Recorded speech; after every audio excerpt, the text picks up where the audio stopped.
Odyssey app, or wherever you get your podcasts. Hey, it's Carter Jensen, and this is your home for Royals baseball. 96.5 The Fan. KFNC FM and AM, HD1 and HD2, Kansas City, an Odyssey sports station. Welcome into The Drive with Carrington Harrison on your home for Chiefs football. Touchdown, Kansas City! And your home for Royals baseball. Fastball hit high in the air, deep left field, way gone into the bleachers. A two-run homer for Bobby Witt Jr. Watch The Drive by subscribing on our YouTube channel or listen on demand with the Odyssey app or wherever you get your podcasts. This show is always going to stand on principles. Dippin' Dots are incredible. Red Lobster is the best restaurant that America has to offer, and baked beans are trash. You're listening to Kansas City's FM sports station, 96.5 The Fan. Here's C-Dot.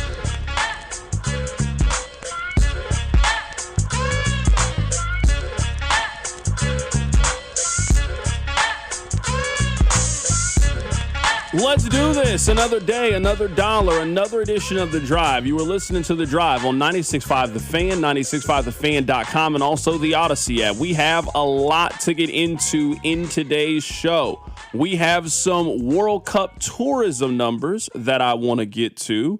Let you know where we are in terms of flights. Let you know where we are in regards to hotels from a year ago. Those numbers are starting to trickle out. I have some news that will certainly disappoint you if you are a Chiefs season ticket holder and you plan on moving over to the new stadium whenever that thing is built over in Kansas. We got a little bit of football in today's show. We got a little bit of basketball in today's show. We got a little bit of World Cup in today's show. We got a real smorgasbord of everything. My name is Carrington Harrison. Happy to be here. Rob Britton is here as well. He is back loving America and everything that America has to offer. Before we dive right into it, I need you guys to do me a couple of favors. Number one, I need you listening to The Drive each day at 2 o'clock right here on 96.5 The Fan. Number two, I need you to tell one friend to check out the show. I would greatly appreciate if you did that for us. And number three, and most importantly, I need you to remember to go stop by and see our friends over at The Other Place. Today is a Tenderloin Tuesday, so stop in there, get yourself some of the best pork tenderloin in the entire city. It's a phenomenal deal. Also, get yourself a cold beverage to wash it down. Go stop by any one of the area 5 locations with our friends over at The Other Place. Maybe you want to watch a little championship soccer. Maybe you want to watch a little bit of baseball. Maybe you just want to relax after a tough day, a little happy hour, sit on one of the patios, just have a drink and enjoy summer. The best place to do that is with our friends over at The Other Place. Now, I don't want to start today's show with negativity. It's beautiful outside. I had a good morning. Rob had a good morning. We had a good pre-show meeting. I don't want to start the show off with negativity, but I just want to make an observation, something that I noticed as Rob and I were talking earlier today and getting ready for the show. So Rob and I are having a conversation, and Rob says, did you see what happened with Maikel Garcia? Maikel Garcia is now on the injured list. He's going to miss a little bit of time. And I looked at Rob and I said, isn't Bobby Witt Jr. hurt too? So it's no Bobby Witt Jr., it's no Maikel Garcia. Vinny Pasquantino has been a little inconsistent. The Royals have not had the season that anybody thought they were going to have. This feels like a season from hell. And Rob was like, yeah, that's about right. And then I started thinking, it's kind of been like this for a while for all the teams. I remember back in 2014 and 2015 with the Royals, it felt like any decision that the Royals made worked. Every trade that they made, every free agent signing that they had, every decision that the Royals made for an 18-month span worked. It also felt like this same thing happened with the Kansas City Chiefs. They had a 5-6 year run where almost everything worked out for the Chiefs. Even when you thought it wasn't going to work out with the Chiefs. Your quarterback dislocates his knee, doesn't matter, comes back, good as new, continues to dominate and be the best football player in the world. We have had some periods of just the absolute best weather that you could potentially have as a sports community. But as Rob was talking, I started to think, ever since the Chiefs got blown out by the Philadelphia Eagles, it's just been nothing but negativity around all of the teams. It's like the Eagles broke a portal to Kansas City, and all of the teams are just in very, very weird places. I mean, since that loss to the Philadelphia Eagles, the Chiefs have won 6 games. Their quarterback has dislocated his knee, ripped his whole knee up. Their star defensive player was laying on the ground for one of the games and didn't get up. Just so many bad things have happened for the Kansas City Chiefs since then. Their number 1 wide receiver went to jail. So the Chiefs have had basically nothing but bad news, basically ever since they lost to the Philadelphia Eagles. But that bad news has not just extended to the Chiefs. No, just about everybody else has had bad news since then. Missouri's best football player, probably their best athlete on campus, he got shot a couple of months ago. Now, I'm certainly hopeful that he comes back and he's healthy and he is alive, and that's all that ultimately matters. But this is somebody who had a chance to win the Heisman Trophy. He was going to be a preseason first-team All-American. Should be a consensus. He might be the best running back in college football. Of course something happened because he's on Mizzou, their basketball team. Now, the basketball team, I am hopeful. I am optimistic. But it's been very inconsistent over the last 18 months. I'll be high on Dennis Gates, and then I'll be low on Dennis Gates, and then they'll get this guy, and then they'll get this guy, and then they'll get beat by 50 points by Kansas, or they got beat by 70-something points by Illinois. It's very inconsistent with Missouri basketball. Missouri football had a good season last year, but certainly didn't have the season that people expected them to have when they went and got Bo Perbula. And you got all of the other things. I thought Missouri could have made the playoff last year. But no, they just played with my feelings is what they did. Kansas State. Think about everything that's happened with K-State athletics since then. Their coach fired. Their other football coach, just left the team in his magical fairy tale story. One day he just woke up and just didn't want to be the coach anymore. Now, K-State does currently have, there's this aura of confidence around them. You know, you got Colin Klein, the prodigal son returns home, one of the best offensive coordinators in college football. He's flying in to save a program that missed the bowl game last year and to turn things around for Avery Johnson in his last year. A Kansas kid now leading the Wildcats. I get why K-State fans are excited with the basketball program. Now, I don't really know who you should be excited about on their roster, but you basically got a whole new team. You didn't like the team you had last year. You got all new players, all new coach. Hey, K-State's flying under the radar. But it took a lot of disappointment over the last 12 months in order for you to get to this place. Now, Rob, I saved Kansas for the end. I'm telling you, something happened. Whenever the Chiefs got blown out by the Eagles, something happened in the Kansas City zeitgeist that just broke things. Since then, Kansas football that I thought appeared to have a pretty upward trajectory since then. They didn't really have an upward trajectory last season. They lost to Missouri. They finally got their new stadium. Rob, you had that game against K-State Circle. This was finally going to be the time that they beat K-State in football. This was the right year to beat K-State in football. They weren't even really that good. Went into your building, blew KU out last year, smoked KU last season. Kansas football a little bit down. You had the whole Darren Peterson saga, the uncertainty around Bill Self over the last 12 months or so. Again, I'm not here to bring anybody down. I just wanted to point out it has to turn around at some point, right? Because in 14 and 15, everything was going good.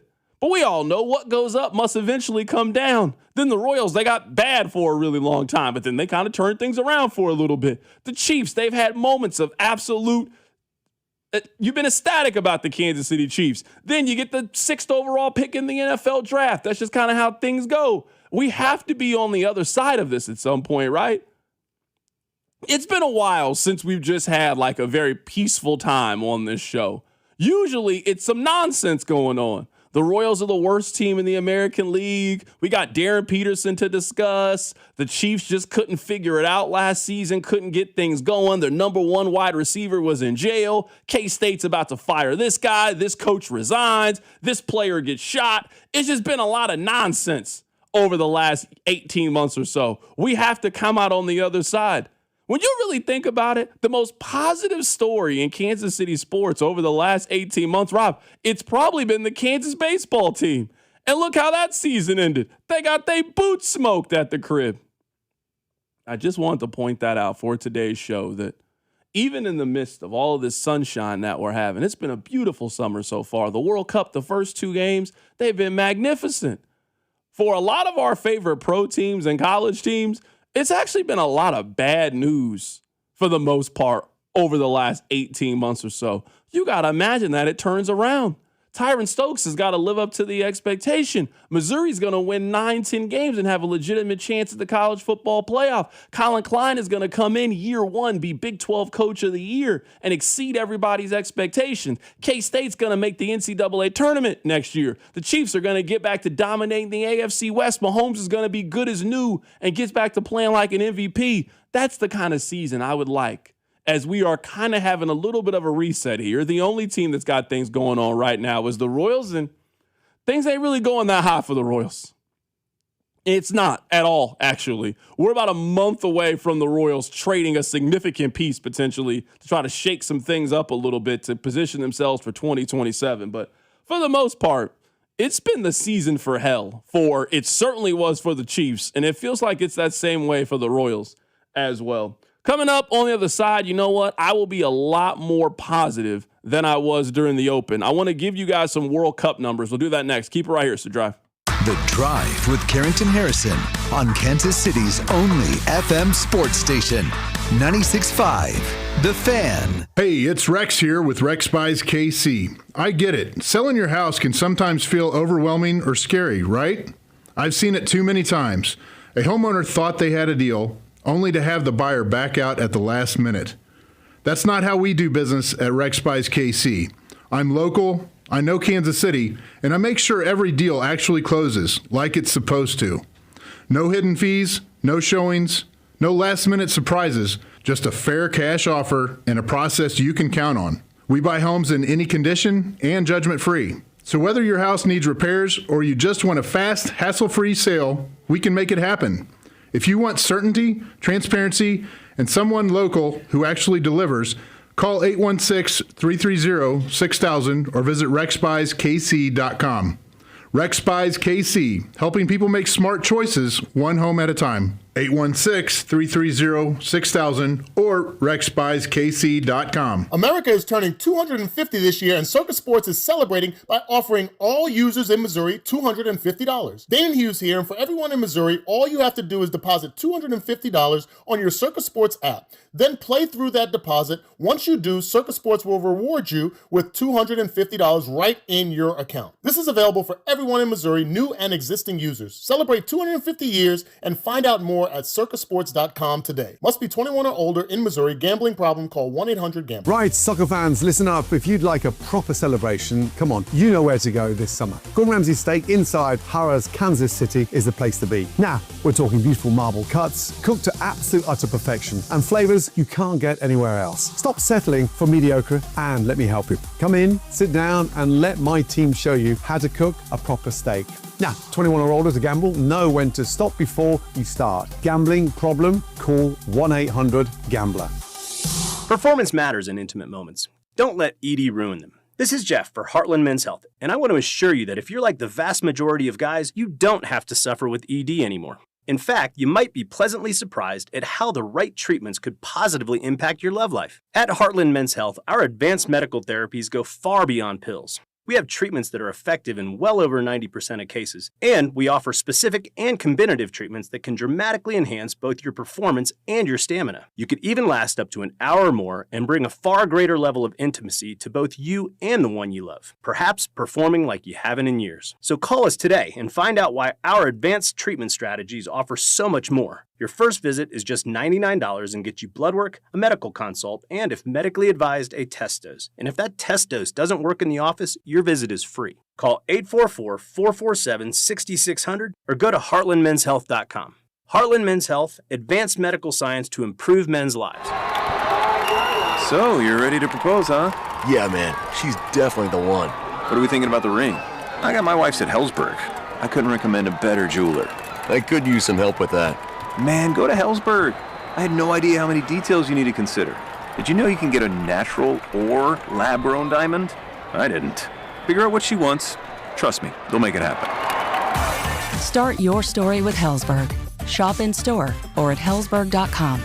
When your AC starts breaking down, AB May is here to help your house feel like a home again. Serving Kansas City for over 65 years, AB May handles it all from AC repairs and upgrades to indoor air quality. When it comes to your home, solved is our standard, and AB May is committed to doing things the right way every time. Trusted by generations, call AB May at 913-383-2222 or visit abmay.com today. Call your serviceman from AB May. Finding great candidates to hire can be like, well, trying to find a needle in a haystack, but not with ZipRecruiter. Its powerful technology actively finds and invites qualified candidates to apply to your job. So while other companies might deliver a lot of hay, ZipRecruiter finds you the needle in the haystack. See why 4 out of 5 employers who post a job on ZipRecruiter get a quality candidate within the first day. Try ZipRecruiter for free at ZipRecruiter.com/team. That's ZipRecruiter.com/team. ZipRecruiter. Wednesdays are for unwinding and for wine. At P.F. Chang's, your midweek reset just got better because every Wednesday, bottles of wine are half off. So text the group chat, make a plan, and turn an ordinary night into something worth savoring. Great wine, great company, half the price. Wine Wednesday, only at P.F. Chang's. Available to guests 21 and over. Dine in only all day Wednesday. Please drink responsibly. Hey, what's up, flies? This is David Spade. Dana Carvey. Look, I know we never actually left, but I'll just say it. We are back with another season of Fly on the Wall. Every episode, including ones with guests, will now be on video. Every Thursday you'll hear us and see us chatting with big-name celebrities. And every Monday you're stuck with just me and Dana. We react to news, what's trending, viral clips. Follow and listen to Fly on the Wall everywhere you get your podcasts. You're listening to 96.5 The Fan from the DM Injury Law Studios. Mike's got this. Car, truck, or motorcycle wreck? Remember, Mike's got this. 816-888-7500. Mike's got this. This is 96.5 The Fan, your home for Chiefs football. Rob, I actually just thought of this, and I want to ask your opinion on this. I've been rewatching The Last Dance. I don't know if I'm like actively rewatching it, but it's just like been on when I've been doing other things. And today I was watching the episode where it was the Bulls build up to beating the Detroit Pistons. And you remember there was a portion of the doc where they talk about that Mike had never really lifted weights. But after being beat up by the Detroit Pistons, that was the first offseason that he started to lift weights and really tried to build muscle, that he was tired of being pushed around. He wanted to be the one doing the pushing. And they tell the story of how after they lose to the Pistons a second time, Mike normally takes a little bit of a break. Well, that next day, they called a meeting. Everybody started working out, and everything that they did from that step forward was about how do we get over the hump and beat the Detroit Pistons. They eventually beat them. As I was watching this, I was thinking, I was like, that's kind of what happened to the Chiefs. Like, the Chiefs were the Pistons, and over that process, the Chargers were out working every day to try to beat the Chiefs, and the Broncos were out working every day to beat the Chiefs, and the Bills, and all of these other teams, right? And then eventually they beat the Kansas City Chiefs, and now the Chiefs are like trying to build themselves back up. What do you think the Chiefs' why is for this season? Because there have certainly had seasons where there was a why. They lost in the AFC Championship game that first time to New England, and then they are looking to go to their first ever Super Bowl. Hey, we came really close. Now we know there's another 10, 15% that we can get better. And they eventually did it. They went to the Super Bowl. They won the Super Bowl. they had their why, I think, in Run It Back. We won it the first time. Hey, we think we can do this again. They've had their why, I think, a couple of different times. They had that when they were going for a three-peat. Everything the Chiefs talked about was being the first team in NFL history to win 3 straight Super Bowls. Obviously, that's not how it worked out, but they were the first team that even had a chance to win 3 Super Bowls because they made the championship that last time. I think since then, they've kind of struggled for the why. What is the motivation? What do you think that motivating theme is for the Chiefs this year? What do you think they're having internal conversations about this year, about the fire of getting back to the top? It's a good question. I think the why, and I can't speak for the Chiefs, I'm not in the building, I don't know. I think the why is to reestablish dominance. I can only compare this to KU basketball as a fan, but I think you'll understand the analogy. I remember when KU lost its super long Big 12 title streak. It was actually to Tech and K-State. They shared the league that year. It was times in Lawrence were not super happy-go-lucky because Dedrick Lawson's team did not achieve what we thought every team should just be a birthright in Kansas. The thought the next season was, all right, we're going to reestablish that we're Kansas and you're the rest of the league. Get out of our way, we're going to be great. And if you'll recall, that was the 2019 season that eventually was undid during COVID, but that KU basketball team was great. They were on their path of being the #1 overall seed. We'll never know what happened in the tournament, but they won the league. It's time to reestablish the dominance. We've lost our streak. That's what I believe the talk is over at One Arrowhead Drive right now. Hey, the rest of the league thinks they've knocked us off their pedestal. It's time to reestablish that we are the Chiefs. I hear what you're saying. I guess this is where I would counter and why I really struggle to answer this question. Because the text line, CDOT, that's easy. They coasted into last year and got embarrassed. Another texter, the Chiefs need to prove that last year was a fluke, that they are still the contender and that the league still goes through Arrowhead. Wasn't that exactly what we were saying last year after they got blown out in the Super Bowl? Like, haven't they already got that message? I mean, they got embarrassed in front of 100-something million people. The game was not competitive. The Eagles in the third quarter are throwing bombs and Hail Marys and dancing on the grave of the Chiefs. If there was an offseason in which the Chiefs should have been mad, should have been pissed about what happened, and had the motivation and fire to go out there and get their taste out of their mouths, wasn't it last offseason heading into it? They didn't really play like a team that had their why last year. Now, I understand, different team, new philosophy, a whole lot of new parts and new pieces. But I guess I was struggling because what I thought the why would be heading into this season, I caught myself saying, well, that's exactly what I said last year on what their why should be. Their why should be is they got knocked out in the heavyweight championship fight of the world, and now you're ready for a rematch. They didn't look like a team that was ready for the rematch this year. They didn't look like a team that still had that same swagger, that same aura, that same we want to show everybody the AFC goes through Arrowhead. You can't do that and win 6 games the way they did last season. So I genuinely am curious. Text line 913-586-7965. What do you think their why is this season? What do we think the theme is going to be this season? What's the motivation? What's to put the fire on the log to get this thing going? Is it, now, again, I don't know this. Is it possible the fire is the same, they're just rested now? Because, now listen, I think it's lame excuse making, and I kind of ignore it, but if there was one thing that last season's theme was, other than losing, it was at every turn, you heard about how tired the team was.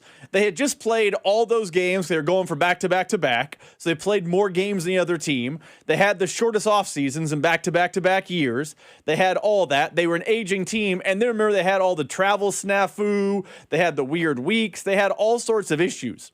Is it possible their fire, their motivation is the exact same, but this year they had a chance to catch their breath and feel like they are at 100% ready to go? The fire got extinguished because they were tired last year, not because the motivating factor wasn't there. That's a fair question. That's a fair point. I don't know if I can quantify that for the Chiefs. Like, I'm with you. I do think they've had a very weird schedule for the last couple of years. I also think that them having January off and I think seeing the championship and them not really being a part of the conversation, like, should have some kind of motivating factor for this team. I know we're getting way ahead of ourselves, and we got another 2 months until we get there. I'm going to be real curious to see how the Chiefs look in the first month of the season, because I think it was kind of obvious that something was wrong with the Chiefs in the beginning of the season. We just didn't want to see it.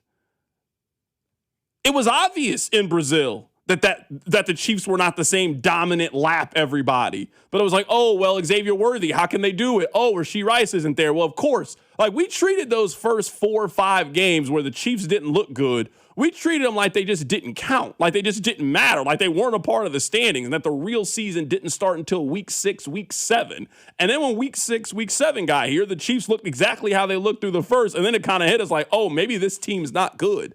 I'm going to be real curious to see, because they play who people perceive to be the favorite in their division to kick off the season.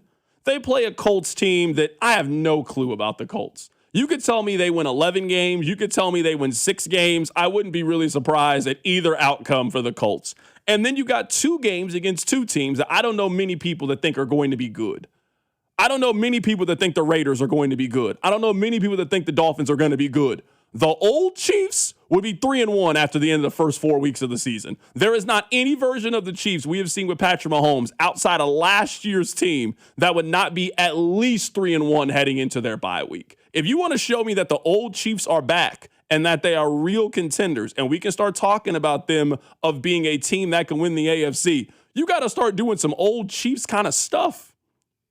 You got to start doing some old Chiefs kind of stuff. And they have not looked like the old Chiefs since the AFC Championship game a year and a half ago. I would even argue it's maybe longer than that.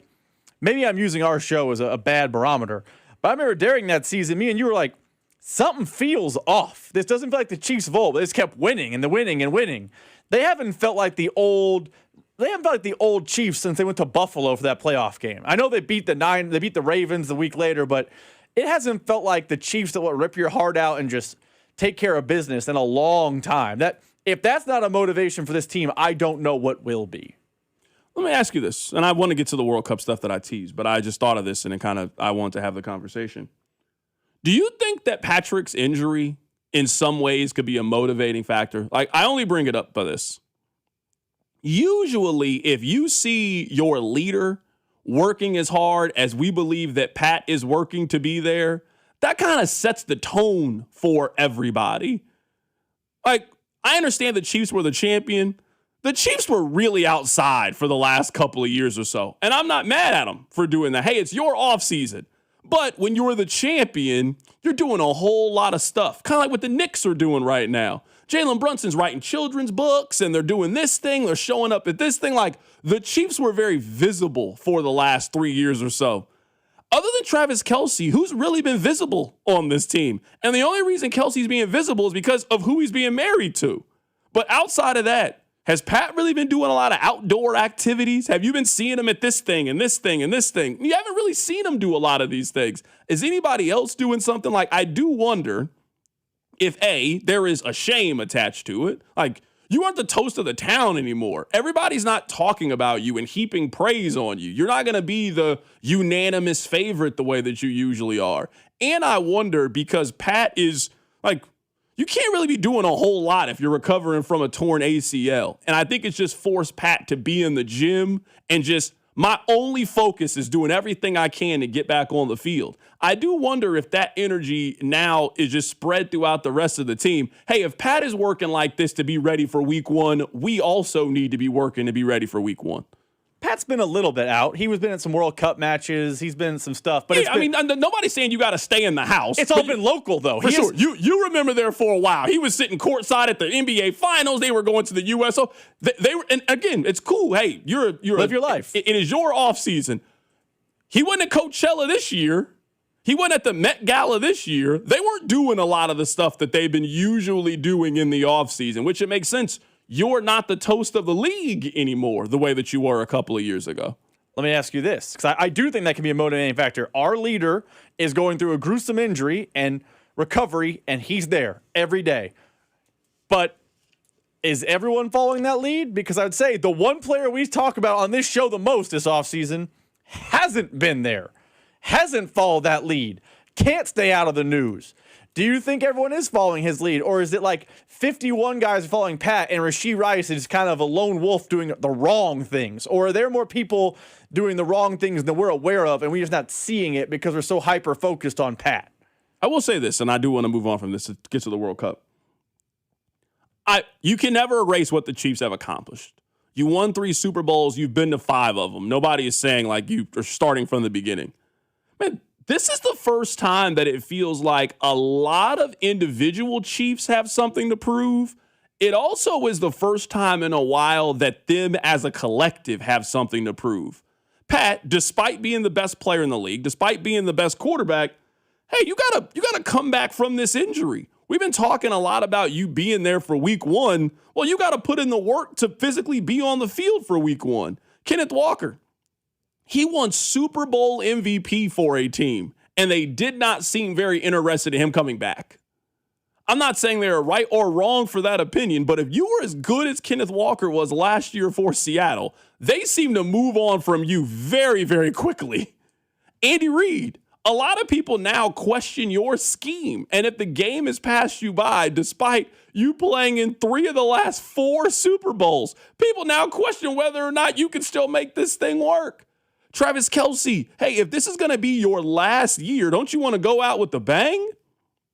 So we don't got to go through the entire roster, but I do kind of feel like there was always, but whenever we would discuss them.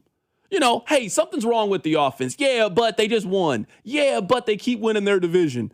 I don't really hear a whole lot of buts, which just makes sense. The NFL is a what have you done for me lately kind of business. It's a what have you done for me lately kind of league. Seattle has done something more recently than you have. The Broncos have done something more recently than you have. Buffalo, these teams. Now, again, you have more success 2-3 years ago than them. But heading into the season, when people are doing their previews, man, they're going to talk about what teams did recently, what teams did last year. We're not talking about the Bears from 3 years ago. We're talking about the Bears and what they did last season with the expectation that they are going to get better. We're talking about the Bills now with the new head coach. We're talking about New England now going to get A.J. Brown. So I do think that for the first time in a while, man, it feels like the Chiefs really got something to prove, not just to themselves, but you got to prove it to the national media that you're still the best team in the AFC. That's just not going to be given to you. You got to go on the field and you got to beat these teams, and a majority of the good teams beat you last year.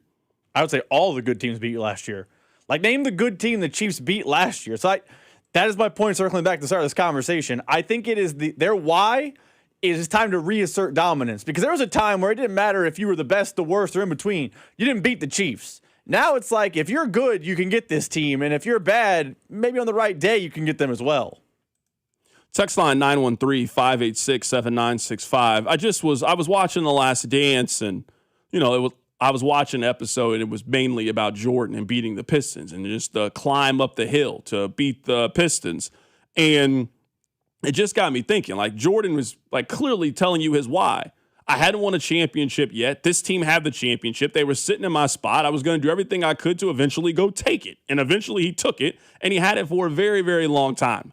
I remember that time with Kansas City. You remember that time with Kansas City. Tom Brady had the trophy, and you wanted that trophy. And the Chiefs fought and fought to get it, and they had it for a very, very long time. They have also been knocked off of a pedestal in a way that just not a lot of dynasties get knocked off the pedestal. It's not like the Patriots in the middle of the Tom Brady run had a 6-win season, or were terrible, or had a top 10 pick, or got blown out in the Super Bowl. Like, the Chiefs have kind of had some unfortunate things happen in the middle of this dynasty, where if you're on the outside and you think the dynasty is over, I can't really tell you if you're wrong if you have that opinion. The Chiefs just got to prove it to you on the field that the dynasty is not over, and that last year was just a one-year blip on the screen.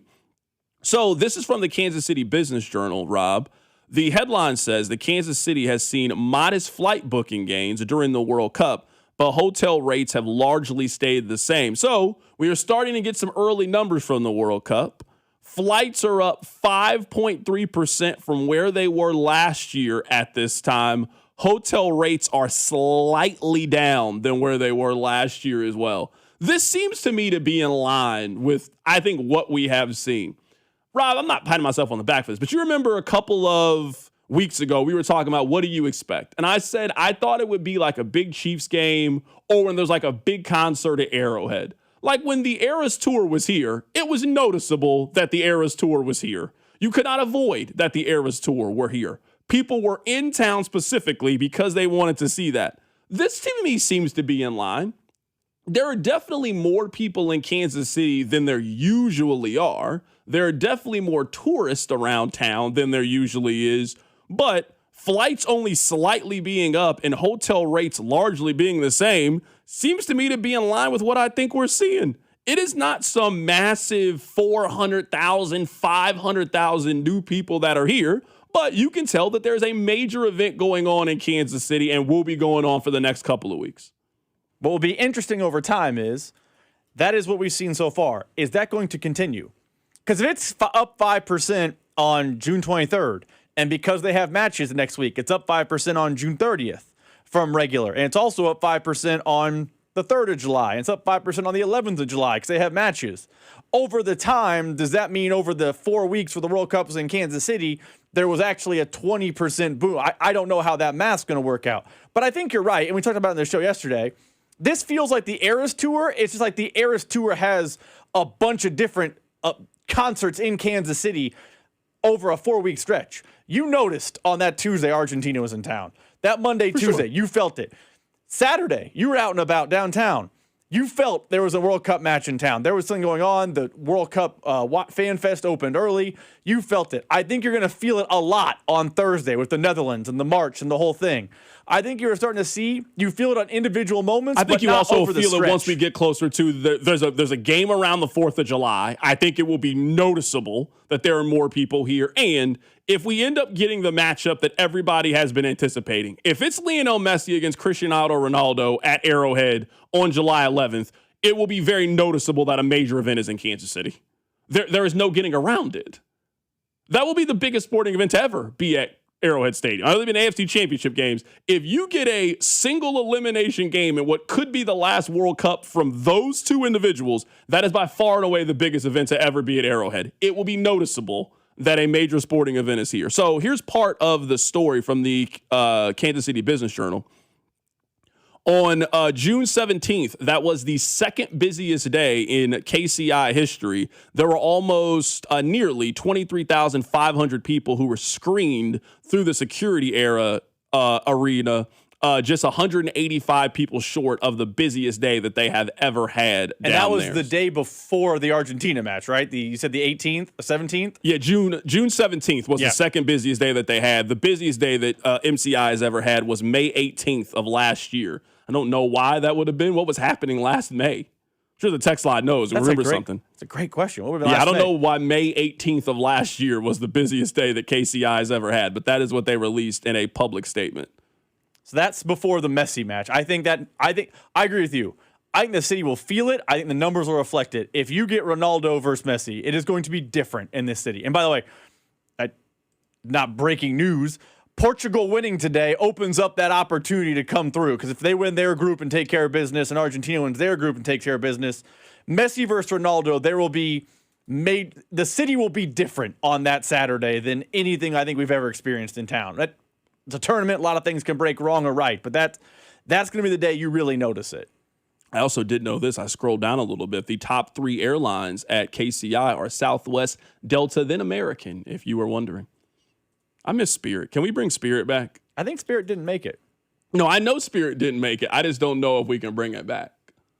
I love the good Spirit direct to Vegas. That's why I've been here so much. I don't got Spirit no more. Where's Carrington now? I was on Spirit. First thing out of here, smoking. Not anymore. That's why I'm here with Rob Moore. Rob, he don't care. Rob will take vacations whenever. Him and his wife will just drive somewhere. I ain't driving nowhere. I'm not interested in that. Can't you fly Frontier? Frontier will... It ain't how Spirit used to be. Spirit, for those of you that used to fly to Vegas, you know that direct Spirit flight always had my back. Oh, I used to love it. Pack me a little duffel bag, little backpack. I was on that bad boy. Not anymore, though. I got to save up. That's why I got to be here with you. That's why I got to be working. That's why I work more. That's why I can't enjoy summer. Can't have a vacation. Going Southwest. Hold on. How is this same flight? No, I'm not doing that. Southwest is just Spirit with free Wi-Fi. I'm not flying on this for how much they want to. It's criminal, I tell you. It's absolutely criminal. All right, coming up on the other side, we will talk about the trade heard around the world. It finally happened. Giannis is no longer on the Bucks. He plays for the Miami Heat. We'll get to it next. Keep it right here. It's The Drive. Tune in to hear the Hall of Fame voice of the Royals, Denny Matthews. There's a high fly ball, deep left center. That goes Ward to the wall. Gone. Bobby Witt Jr. Every Monday at 3, right here on your home for Royals baseball. 96.5, The Fan. I do think I know a whole lot about good barbecue. As somebody born and raised in Kansas City, I feel pretty knowledgeable to speak on this. And that's why I'm here telling you to go stop by and see my friends, our friends, over at Gates Barbecue. With 5 locations around town, you are never too far away from that classic Gates taste. And right now, we got a lot of tourists in town. We were talking about that earlier today. Well, you know what? The tourists are going to Gates. I was just there over the weekend. It was a 30-minute line outside. People in there just so happy to try some of the original Kansas City barbecue. So be sure to go stop by any one of the area 5 locations. And when you're in there, make sure you get some of those fries. You got to sprinkle it in the sauce. Also, make sure you get some of that burnt E-Mac. I'm telling you, absolutely delicious. Well, maybe you don't plan on going to any of the stores right now. It is a little bit hectic with everything going on right now, but you got to go to the grocery store, right? Well, make sure you get some of that Gates seasoning. I've been using that whenever I cook breakfast. It's absolutely fantastic. We got the 4th of July right around the corner. Make sure you get some of the sauces and seasonings for your barbecue. Make sure you have that for your cookout with your family and all of those things. It's Carrington Harrison from The Drive here letting you know as we are celebrating Kansas City, we're celebrating our culture with the world. Be sure to celebrate Gates Barbecue. As World Soccer hits the big stage, Fanatics Sportsbook is making every game day worth more. Earn up to 10% fan cash on your soccer bets, win or lose. That's real extra value you can unlock every match, all tournament long. And fan cash isn't just for betting. You can use it anywhere in the world of Fanatics. On game tickets, merchandise, collectibles, profit boosts, and more. One ecosystem, endless ways to spend. Plus, new customers get up to $1,000 in fan cash. That's $100 bet matched every day for your first 10 days. The world is ready. Are you? Fanatics Sportsbook. Winning hits different here. Must be 21 plus. Gambling problem? Call 1-800-GAMBLER or 1-800-MY-RESET. CT, call 888-789-7777. MA, call 800-327-5050. NY, call 877-8-HOPE-NY. MD, visit mdgamblinghelp.org. Not available in all states. Terms apply. See Fanatics Sportsbook app. Feeling the squeeze of high prices? Then stretch your budget this Friday through Sunday at Hy-Vee. Stock up and save big with 99-cent deals throughout the store. Get special recipe brats, pork loin ribeye, Dole salad kits, and more for just 99 cents. Fill your cart for less with red-hot deals on hundreds of items. Order online or through the Hy-Vee app and leave the shopping to us. Don't miss the 99-cent sale this weekend only at Hy-Vee. Soccer Fever is in Kansas City, and Hy-Vee is your headquarters for official merchandise, apparel, tailgate, and watch party needs. And Hy-Vee makes game day so easy. They have ready-to-go wings, pizza, party trays, charcuterie, and, of course, all those delicious sweet treats. If you're planning a cookout, great. Hy-Vee special recipe brats, burgers, and steaks are the best. Check out their match day meat bundle for only $30. And don't forget about Hy-Vee's wine and spirits department. For all of your game day needs, count on Hy-Vee. Look who has extra pep in their step. Well, I just finished my to-do list. Gas tank is full, tonight's dinner plans are set, grocery shopping is complete, and I even got everything for those barbecues and pool parties we have planned. You know what's even better? What? Every one of those stops gets me a bit of money back. How are you doing that? By using Upside. Upside? What's that? It's a free app where I earn cash back on gas, groceries, and dining out. They even gave me a cashback bonus on my first grocery trip. So that extra pep comes from all that cash back. Looks like I need to download Upside. You really do. Earn cash back on errands and everyday essentials. Download Upside and use promo code TUNEIN5 to earn an extra $5 cash back on your first purchase at one of over 100,000 available locations. That's promo code TUNEIN5 for an extra $5 cash back. Remember, use promo code TUNEIN5. Offers vary by user and location at participating merchants. Go to upside.com for terms and conditions. T-Mobile has an exclusive bundle for customers 55 and up. I'm Sarah Bowl. Yeah, I'm Frank Bowl. A reliable network is key for us. And with T-Mobile, it's been wonderful. And going to the 55 plus plan saved us so much money. A lot. And that's important. Trying to keep costs down. The home internet's been perfect. It's fast, it's quick. The setup was so easy, it took less than 15 minutes. It was like, if you want simplicity, coverage, reliability, you want the whole package, T-Mobile has it. Right now, T-Mobile customers 55 and up can get 2 phone lines on America's best network, plus America's fastest 5G home internet for just $30 each.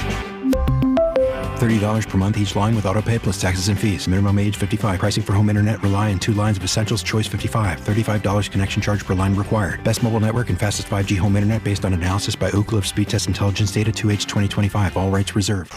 Join us at 96.5 The Fans World Soccer Headquarters at the Peanut on State Line. June 25th with the drive starting at 2 and kickoff at 9. Presented by Truly, the official seltzer of U.S. Soccer. And by Security Bank of Kansas City. Boldly local since 1933. This afternoon, expect a partly sunny day with a high of 80. Weather brought to you by Duke's Mayo. Welcome to Duke's Mayo Country, where the mayo is so smooth and creamy, it makes every bite better. Duke's Mayo. Look for the yellow lid. Hey, it's Chris Jones from the Kansas City Chiefs. Welcome back to The Drive with C-Dot on your home for Chiefs football. 96.5 The Fan. Have you guys seen the statement by Joe's? So you know that Joe's is not usually open on Sundays. They do under certain circumstances, but with the World Cup in town, they were going to be open, 7 days a week. They released a statement yesterday. To our valued guests and World Cup fans, during the past 2 weeks, we have worked hard to meet the growing demand for our restaurants. And while we appreciate the enthusiasm and support, we've learned this places significant strain on our team and operations. So to ensure our staff has the ability to rest and recharge, we have made the decision to return to being closed on Sunday. It goes on, but you get the gist of it. I can't imagine what it was like, or what it's been like at that Joe's location, the original one, the gas station location with all of those out-of-towners over there. Everybody listening has been in this situation. You thought about going to Joe's. You drove over there to go to Joe's.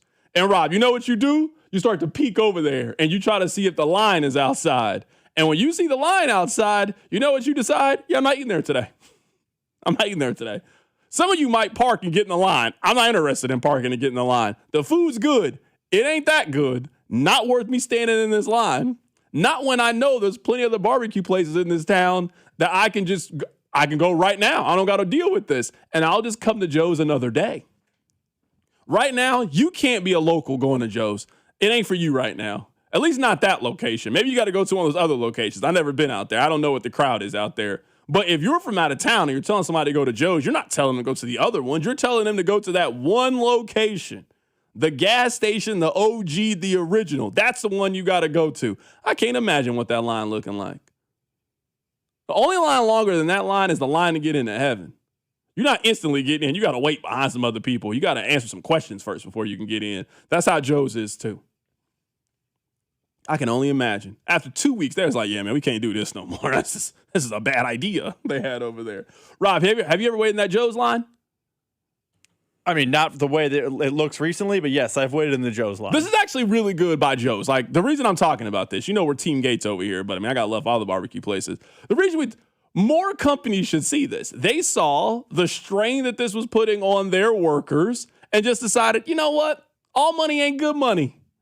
I'm imagining that Joe's just doesn't have a whole lot of employees. It ain't really big enough to have a whole lot of employees. So when you got just constant waves of people coming, you're constantly cooking Z-Mans, you're constantly chopping up ribs and burn-ins and all that kind of stuff. I can see after 2 weeks of this and then knowing they got we got another 3 weeks of this, another 2 weeks of this. With the last game is July 11th. We still got 4 more World Cup games. Yeah, man, we can't keep doing this. No thanks, we out. So salute to them. I'm happy for them. If you know Joe, tell Joe I said, you know what? Good on you. I'm happy you made that decision for your employees. Thank you for all that you do. All right, Rob, let's talk about Giannis. I actually want to get your opinion first because oddly enough, you hate Boston. I don't really know why. Is it just a Jason Tatum thing or you just hate the Celtics in general? The answer is yes. The answer is both. I didn't know. I wasn't sure. I mean, I've never liked the Celtics. I mean, there's nothing to like about the Celtics. Like, I've never understood why people like the Celtics. So it's them mostly. They also stole a title from LeBron, which is probably one of the reasons I don't like them. It and did then happen. Jason Tatum just first team. They called him Kobe after losing a Eastern Conference Final. So I really do not like the Celtics. Watching them implode has been kind of joyous to me.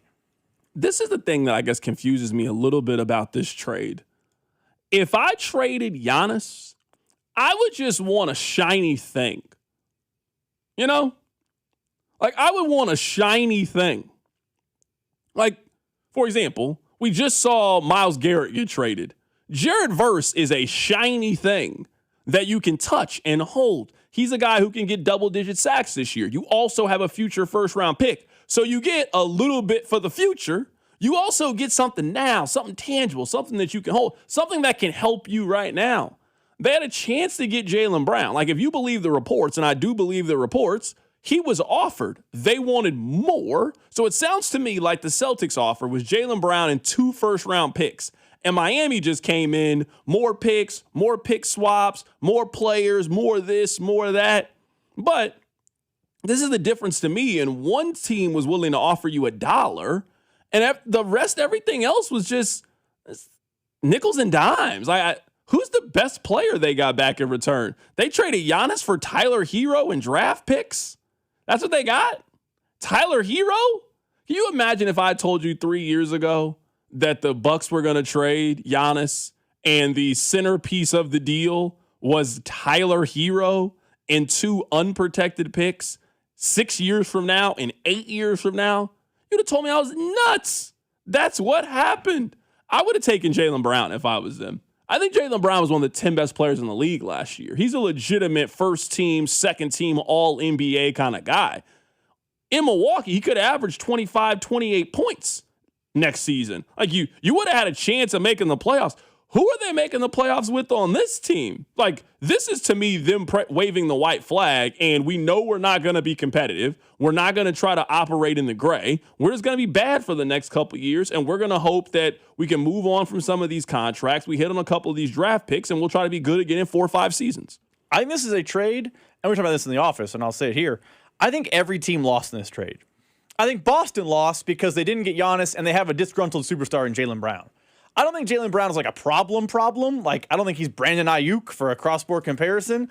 But when after his season, he goes on his podcast and says, this is the best I've ever played, this is my best season ever, and you blew a 3-1 lead, not really what the fan base wants to hear. And he seems more interested in Twitch than he does, being a great basketball player. I think the Bucks lost because of what you just said. They got pennies on the dollar for Giannis. And the draft picks, I know people don't care about NBA trades like that. The best one is 6 years down the road. You're getting the 14th overall pick or the 18th overall pick for 5 straight years. That doesn't really change your franchise. You're not getting a DeBansta at 14. And I think the Heat lose too because, don't get me wrong, the Heat add Giannis, and that's nice. The Heat's roster right now is Bam, Wiggins, Giannis, Carrington, Rob, Texline, and Spec. Their roster's not good, even with Giannis. It's really not good. But I will say, if your foundation is Andrew Wiggins, Giannis, and Bam Adebayo, you got a long, athletic, rangy team. And if there's one organization that has shown they could kind of cobble things together, I think it's been Miami. I think that Jaylen Brown gets traded tonight. I think for a couple of reasons. We all know how it works in sports. If you've openly been shopping a player, usually does not work out.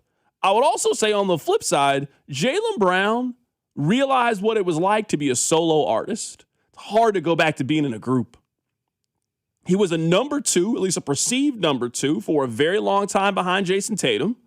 Tatum was out for a large majority of the season, and Jaylen Brown got to go sing lead. And he was very good this year. All NBA kind of guy. They had a great season. I actually think Tatum coming back ended up being a negative for that team more than it ended up being a positive. Man, once you get a taste of being the man and being in charge, it's kind of hard to go back to now playing second fiddle. So I think ultimately Jaylen Brown is just going to want his own team, and I think Boston's ultimately going to have to end up trading him. I've been kind of hearing maybe New Orleans will end up making a lot. They kind of got some young pieces that if you're Boston, all right, we'll get some cap flexibility. We'll get this big contract off the books. We'll get some parts and pieces that fit around Jason Tatum, and we'll go that way. But I don't think that Jaylen Brown is playing anymore for the Boston Celtics. I think this was the start of the conversation. And ultimately, if you, get a chance to be the number one and sit in the big chair, you get a chance to run your own team, and your company has ultimately told you that we are doing what we can and not have you work here anymore, we kind of know how this works in sports. Jaylen Brown eventually gets traded to another team. Coming up at the top of the hour, I think a lot of you have been lying to me, and I'll explain why. Keep it right here. It's The Drive. You're listening to The Drive. My man Carrington Harrison. On Kansas City's FM sports station, 96.5, The Fan.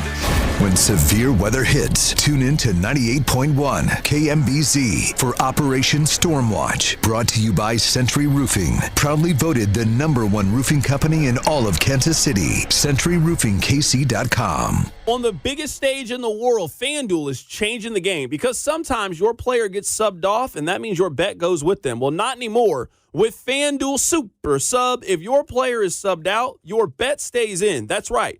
Even if your player leaves the match, your bet continues on with the substitute. So you keep your bet alive, and it keeps you in the action for even longer. So now you're in it until the final whistle. The Super Sub covers the entire game, including extra time. This summer is going to be a lot of fun, and it's going to be even better with our friends over at FanDuel. All you need to do is visit FanDuel.com/local to get started now. Look for the yellow Super Sub icon on the same page and the My Bets page. If your player leaves the match due to substitution or injury, your bet automatically will transfer to the substitute who replaces that player. Go to FanDuel.com/local. Let there be goals this summer for the World Soccer Championship with FanDuel. FanDuel is the official sportsbook of 96.5 The Fan. 21 and present in Missouri. Gambling problem? Call 1-800-GAMBLER. Download to see if you qualify. Not all customers will qualify. Transfer fees may apply. No Albert subscription required. Albert is not a bank. Albert Instant Loans are issued by FinWise Bank, member FDIC. Not an actual client. Terms apply. Kylie, what's wrong? I just got hit with a car repair bill. I'm behind on rent, and I feel like I can never save any money. Have you tried the Albert app? Albert is your financial assistant, helping you find ways to save and create custom budgets to actually grow your money. Plus, you can get up to $10,000 for big expenses, or advance up to $1,000 fast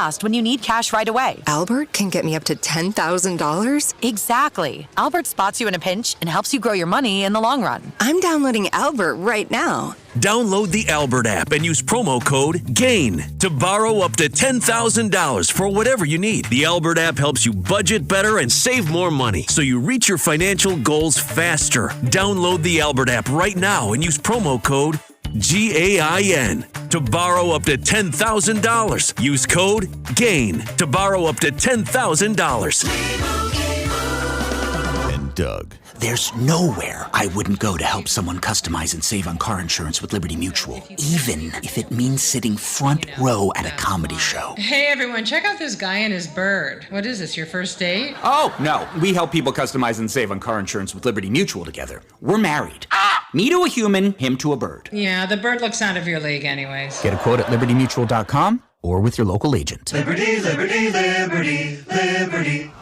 Come score the shirt with 96.5 The Fan as we'll be in the Lightwell office building at 11th and Main in downtown KC-Mo every Wednesday between 11 and 1 during the World Soccer Championship, giving away shirts, gift cards, and more. Lightwell, managed by Area, owned by Samara Road. Hi, this is Kevin Harlan, and I'm here with Rob Seid at Rob Seid Ford. Rob, I smell a grill. What's cooking?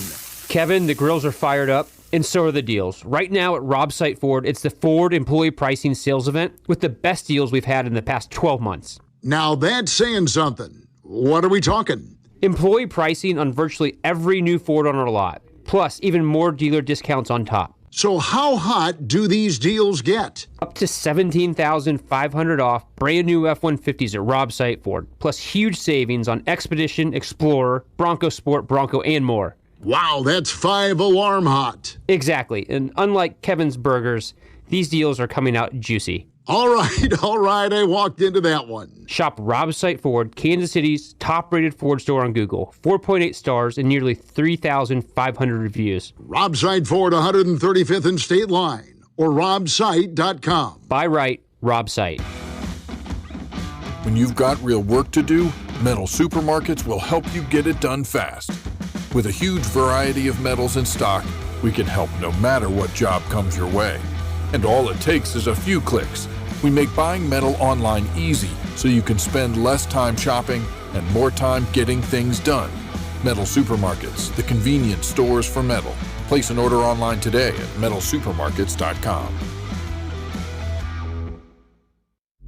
Now that Wendy's has these new biggie deals, everyone in the family can get what they're craving, from nugs to JBCs. The parental units can get an $8 biggie bundle, the eldest who think they're so grown can get a $6 biggie bag, and the little one who can do no wrong can get a $4 biggie bites. You know, assuming they have a credit card. No, I'm kidding. We take cash too. $4, $6, and $8 biggie deals for the whole family. Only at Wendy's. Price and participation may vary. Single items at regular price. Prices may be higher in Alaska, California, and Hawaii. Royals coverage sponsored by Park & Go, the best deal on airport parking. Sun, sand, and stress-free travel start with Park & Go, the best deal on airport parking. Keep your car cool with all covered parking and enjoy fast shuttles right to the terminal. Reserve your spot now at bookparkandgo.com. Park & Go, family-owned, customer-approved. Join 96.5 The Fan at the Peanut on State Line Thursday, June 25th as C-Dot and Rob broadcast live starting at 2 with kickoff to follow at 9 o'clock. 96.5 The Fan, KFNZ FM and AM, HD1 and HD2, Kansas City, an Odyssey sports station.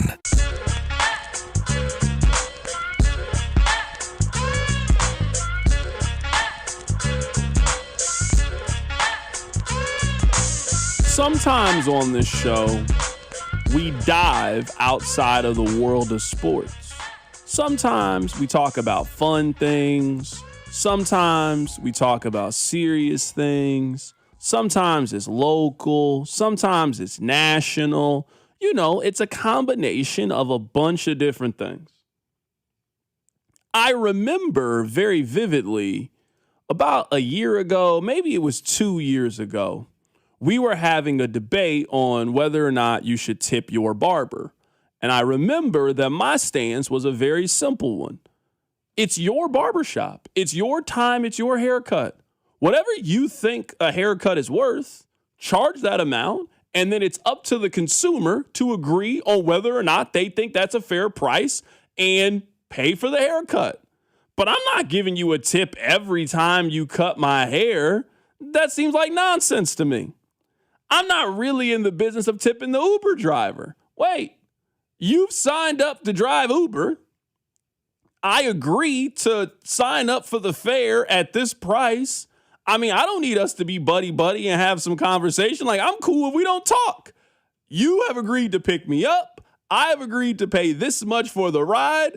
I hope you get me there safely. Thank you. Now, I've tipped before, but I don't really tip a whole lot when it comes to Uber. I remember the text line being up in arms about this. Oh, stop being so cheap. Of course, cheap dot, all of these things. And you know what? I let it slide. But what I've seen on social media and what I've seen on the news, and Rob, I sent you the news story and we could play it here in a little bit. So if you missed it, some of the businesses around the World Cup, some of the businesses in the area, they have added automatic gratuity between now and July 11th. This is not indefinite. This is just between now and the end of the World Cup.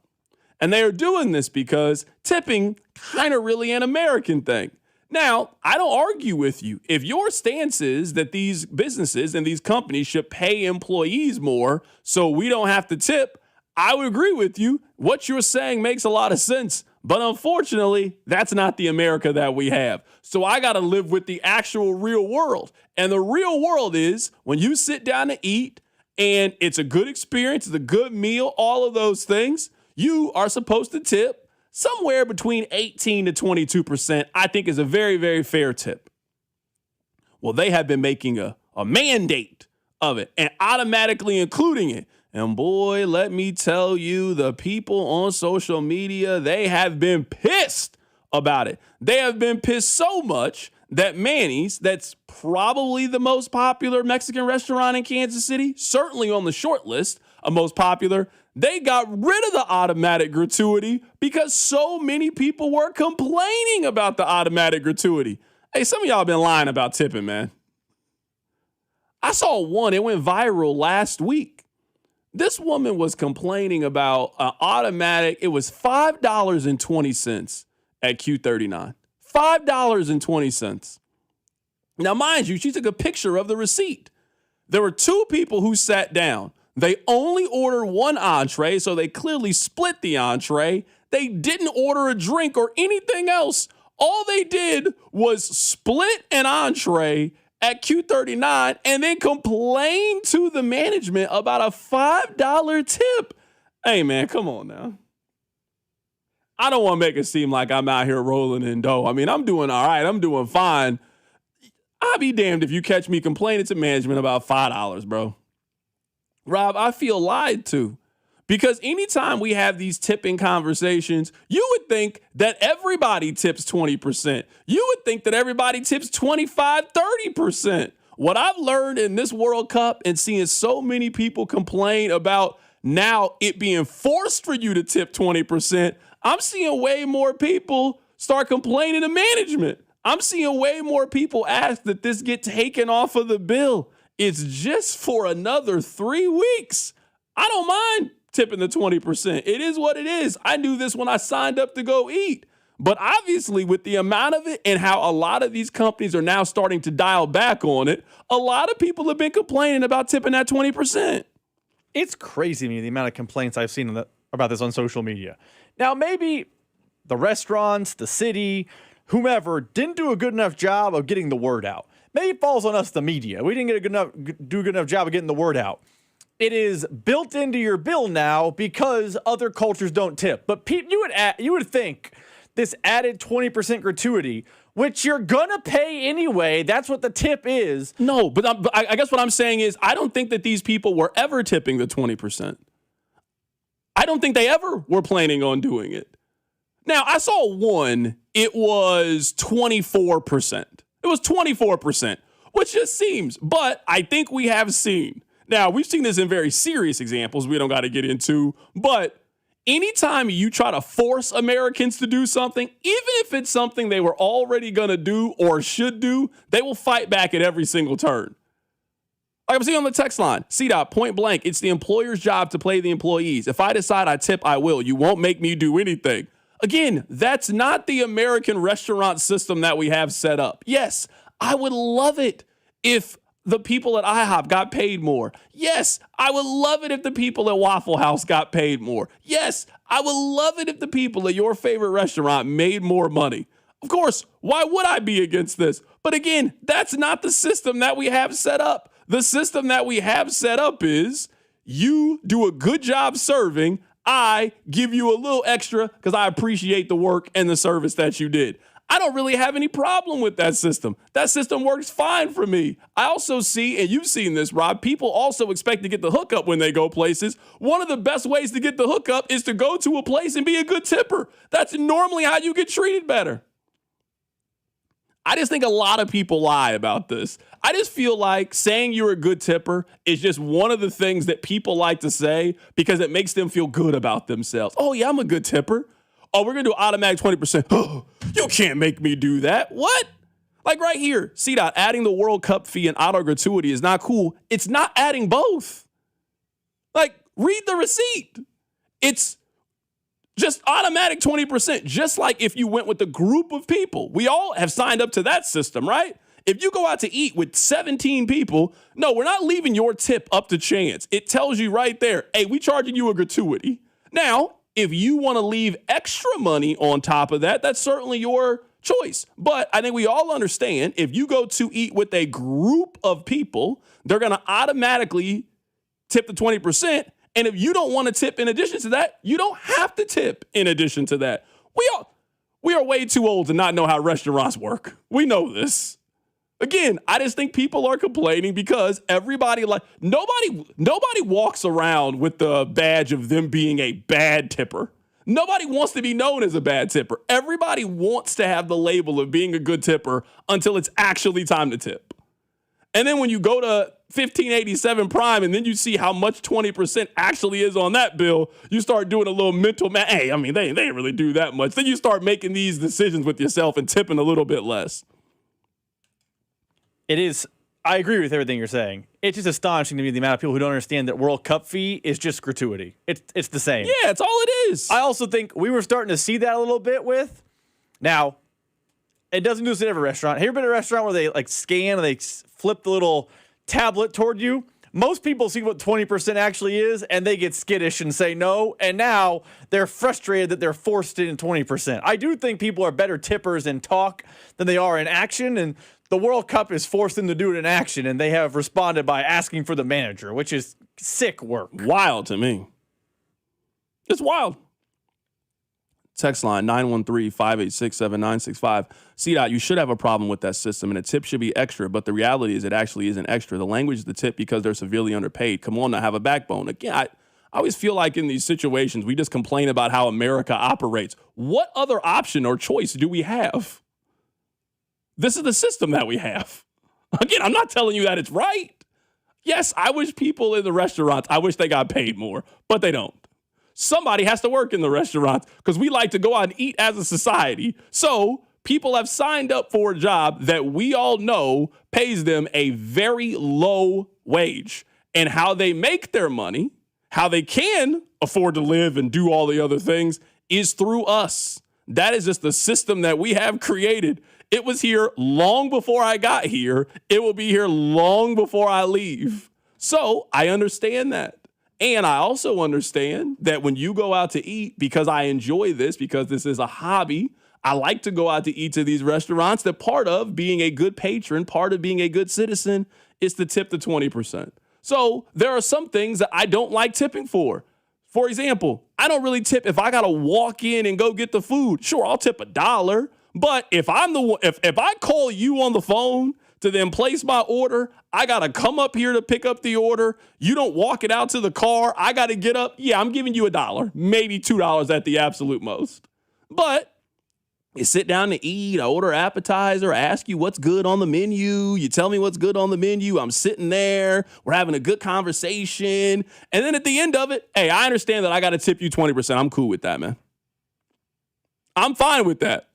The only point I want to talk about this is, again, I feel like everybody wants to say they're a good tipper until this month when they have now made it mandatory for you to actually be a good tipper. Now everybody has some moral high stand on it. It's just funny to me. It's just hilarious to me that this has now happened. Again, everybody wants to make it seem like all they watch are highbrow movies, but then your favorite movie is sneaking off and you're watching Dude, Where's My Car? Nobody wants to say that's their favorite movie, but you love that movie, and it's okay. I'm not here to judge you. Everybody wants to make it seem like they like this highbrow rap music. I saw you listening to Lil Pump. It's okay. It's fine. I'm not here to make fun of you. Love Island is not just watched by 18-year-old girls. Some adults are watching it too, and that's fine. It's all right. Embrace who you are. If you're a bad tipper, that's okay. You're all right. I'm not here to judge you for that. But to complain to the manager about $5 being added to your tip is crazy to me. That's why. That's real broke energy. I don't want to be around that. We too old to be around that. That's crazy to me. That's nuts. All right, coming up on the other side, let's get back to the World Cup. You know what? I have been very happy with the World Cup in this aspect. I'll tell you what it is. Keep it right here, so Drive. You're listening to The Drive with Carrington Harrison, the go-to show for dating advice you didn't ask for. If you got to ask your girl to help on the bill on Valentine's Day, you've done something wrong. On your home for Kansas City sports, 96.5, The Fan. You're listening to 96.5 The Fan from the DM Injury Law Studios. Mike's got this. Car, truck, or motorcycle wreck? Remember, Mike's got this. 816-888-7500. Mike's got this. What's up, everybody? Nick Costos here with the Sports Betting Minute, brought to you by BetMGM. Make it legendary. Please gamble responsibly. Gambling problem? Call 1-800-GAMBLER. Taking a look at the pro basketball futures market following Miami's stunning trade for Milwaukee star forward. Boston is the favorite at plus 240, followed by New York plus 275, Miami plus 650, Detroit plus 850, Indiana plus 1200, Cleveland plus 1300. And I like New York here, the reigning East champions at plus 275. 275. New York is going to return basically the same team as last season. Boston may end up trading its star player, and I don't like the depth on Miami. Give me New York plus 275. That's it for this Sports Betting Minute, brought to you by BetMGM. Download the BetMGM app today. Please gamble responsibly. Gambling problem? Call 1-800-GAMBLER. BetMGM and GameSense remind you to play responsibly. Gambling problem? Call 1-800-GAMBLER. See BetMGM.com for terms. 21 plus only. Missouri only. Subject to eligibility requirements. Please gamble responsibly. Staples presents Celebrations Made Easy. I was throwing a party for the twins and had custom invites and a banner printed at Staples. And that's when I saw Party City is now at Staples. Party City? No way! So now Staples has all your printing needs and everything you need for a party. Everything times 2. And now at Staples, save 25% on all custom banners. Party City is now at Staples. That was easy. Shop Staples in-store, online, or on the app. Some banners available same day when ordered by 12 p.m. Hence 8-1 exclusions apply. The world's best soccer teams know success comes from having the right lineup on the field. AAA believes your insurance should work the same way. By bundling 2 or more policies, such as auto and home insurance, you can simplify your coverage and potentially earn a multi-policy discount. It's a smart way to save time, reduce costs, and keep everything under one trusted team. Visit AAA.com to build your winning lineup and see how much you could save with AAA insurance. That's AAA.com. Right, soccer fans, listen up. If you'd like a proper celebration, come on, you know where to go this summer. Gordon Ramsay Steak inside Harrah's, Kansas City is the place to be. Now, we're talking beautiful marble cuts, cooked to absolute utter perfection, and flavors you can't get anywhere else. Stop settling for mediocre and let me help you. Come in, sit down, and let my team show you how to cook a proper steak. Now, 21 or older to gamble, know when to stop before you start. Gambling problem? Call 1-800-GAMBLER. They call this one Bill. Whoa, aliens? Am I in a spaceship? Affirmative, Bill. What's with the laser saw? Relax. We are cutting our bill in half. What? An Xfinity mobile transmission says you can cut your bill in half. Oh, your mobile bill, not me, Bill. Xfinity Mobile also says we can try it free for a year. Free. Yes, with no commitment. Can we put the saw away? I am reluctant. But we will find another being to bisect. That's not sci-fi, it's Xfinity Mobile. Xfinity Internet members cut your mobile bill in half. Plus, try Xfinity Mobile free for a year. No commitment. Learn more at xfinitymobile.com. Xfinity. Imagine that. Restrictions apply. Xfinity Internet required. Savings compares one line of Xfinity Mobile Select to comparable plans from T-Mobile, Verizon, and AT&T as of 3/24/26. Taxes, fees, extra. $30 monthly discount limited to new mobile customers only. After 12 months, regular rates apply. We asked parents to share their journey of adopting teens. They changed who I am because I can't see life without them in it. Visit adoptuskids.org to learn more. Brought to you by Adopt US Kids, the U.S. Department of Health and Human Services, and the Ad Council. Odyssey Sports is presented by ZipRecruiter. Find out why 4 out of 5 employers who post on ZipRecruiter get a quality candidate within the first day. Try it free at ZipRecruiter.com/team. Whoa, okay. This one says you get a free phone if you switch. Hey, this one also says you get a free phone if you switch. Yeah, they all do, hon. The T-Mobile one says their customers had the lowest wireless bills versus the other big guys over the past 5 years. And their latest experience plans have Netflix included, plus a year of Dash Pass by DoorDash. Hang on, let me see that. Oh yeah, we're switching. That's what I'm talking about. Do we clap now, or... At T-Mobile, get savings that keep stacking up. That's value you can feel every day. And right now, bring your phone to T-Mobile and we'll give you $400 when you switch. Savings based on Harris X billing snapshots from Q3 2021 to Q4 2025 compared to average AT&T and Verizon bills. Comparison excludes discounts, credits, and optional charges. $400 with new account on qualifying line. Unlocked device credit ported 90-plus days with device and carrier, and timely redemption required. Virtual MasterCard typically takes 14 weeks. No cash access and expires in 6 months. Card issued by Sunrise Banks, N.A., member FDIC. Visit T-Mobile.com. Join us at 96.5 The Fans World Soccer Headquarters at the Peanut on State Line. June 25th with The Drive starting at 2 and kickoff at 9. Presented by Truly, the official seltzer of U.S. Soccer, and by Security Bank of Kansas City, boldly local since 1933. Brought to you by Climate Control Heating, Cooling, and Plumbing. Visit ClimateControlKC.com. Climate Control has been serving KC homeowners for over 35 years and know how to get your cooling system ready to handle the scorching hot summer. Schedule your AC system tune-up for just $49. Don't wait. Visit ClimateControlKC.com today. Climate Control Heating, Cooling, and Plumbing. Here's your traffic report on 96.5 The Fan. Brought to you by SWL Injury Law, the Car Crash Kings. It's what they do. Visit SWLInjuryLaw.com. Okay, working a multi-car crash. Several cars involved here. 435 northbound as you approach 70. Right lane is blocked. A stall 35 northbound at Lamar off to the right shoulder, but there's some onlooker delay on the southbound side as well. I'm Val with traffic on 96.5 The Fan. Hey, it's George Karlaftis from the Kansas City Chiefs. Welcome to The Drive with CDOT on your home for Chiefs football. 96.5 The Fan. I do want to move off of this. I just want to put a bow on the conversation. Someone said, CDOT, you said that you don't tip Uber drivers, so then how can you be mad when people don't tip in this situation? My stance is not that you should tip in every single instance that you are asked to tip. I told you guys, if it is a takeout order and I feel like I did a majority of the work, yeah, I'm not leaving a big tip. I'm not leaving a 20% tip. I get Chinese food. I called in the Chinese food. I drove here to pick up the Chinese food, and then you hand me the tablet and say if I want to make a tip. Yeah, I'm probably not leaving a big tip there. My order was $9.45. Yeah, I'm going to tip $1 in that situation. They also want you to tip at Chipotle. Yeah, I'm not tipping you at Chipotle. I'm sorry. I drove here.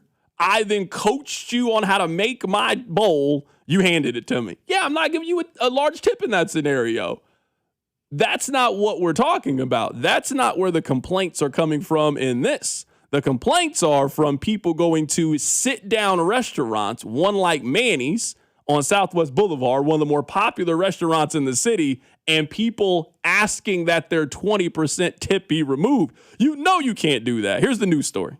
Some restaurants are pulling back from automatic tipping, a move they originally made in anticipation of international customers during the World Cup. KCTV5's Jordan Frimstad shares why some businesses say the change may not be worth it. Many restaurants throughout Kansas City added auto gratuity to their bills to make up for a lack of tipping from cultures where that's just not the norm. However, many restaurants are just not seeing those international travelers coming through, so they're adjusting their strategy.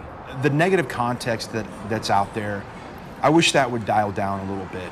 Management at Manny's Mexican restaurant on Southwest Boulevard want to shed some light on a common practice. We are not trying to gouge. We're not trying to overcharge. Director of Operations David Lopez says they baked in an automatic World Cup gratuity charge to protect their staff. That man, they was just trying to do the best for their staff. That man had to release a statement on the news because y'all was yelling at the man. I feel bad for that man.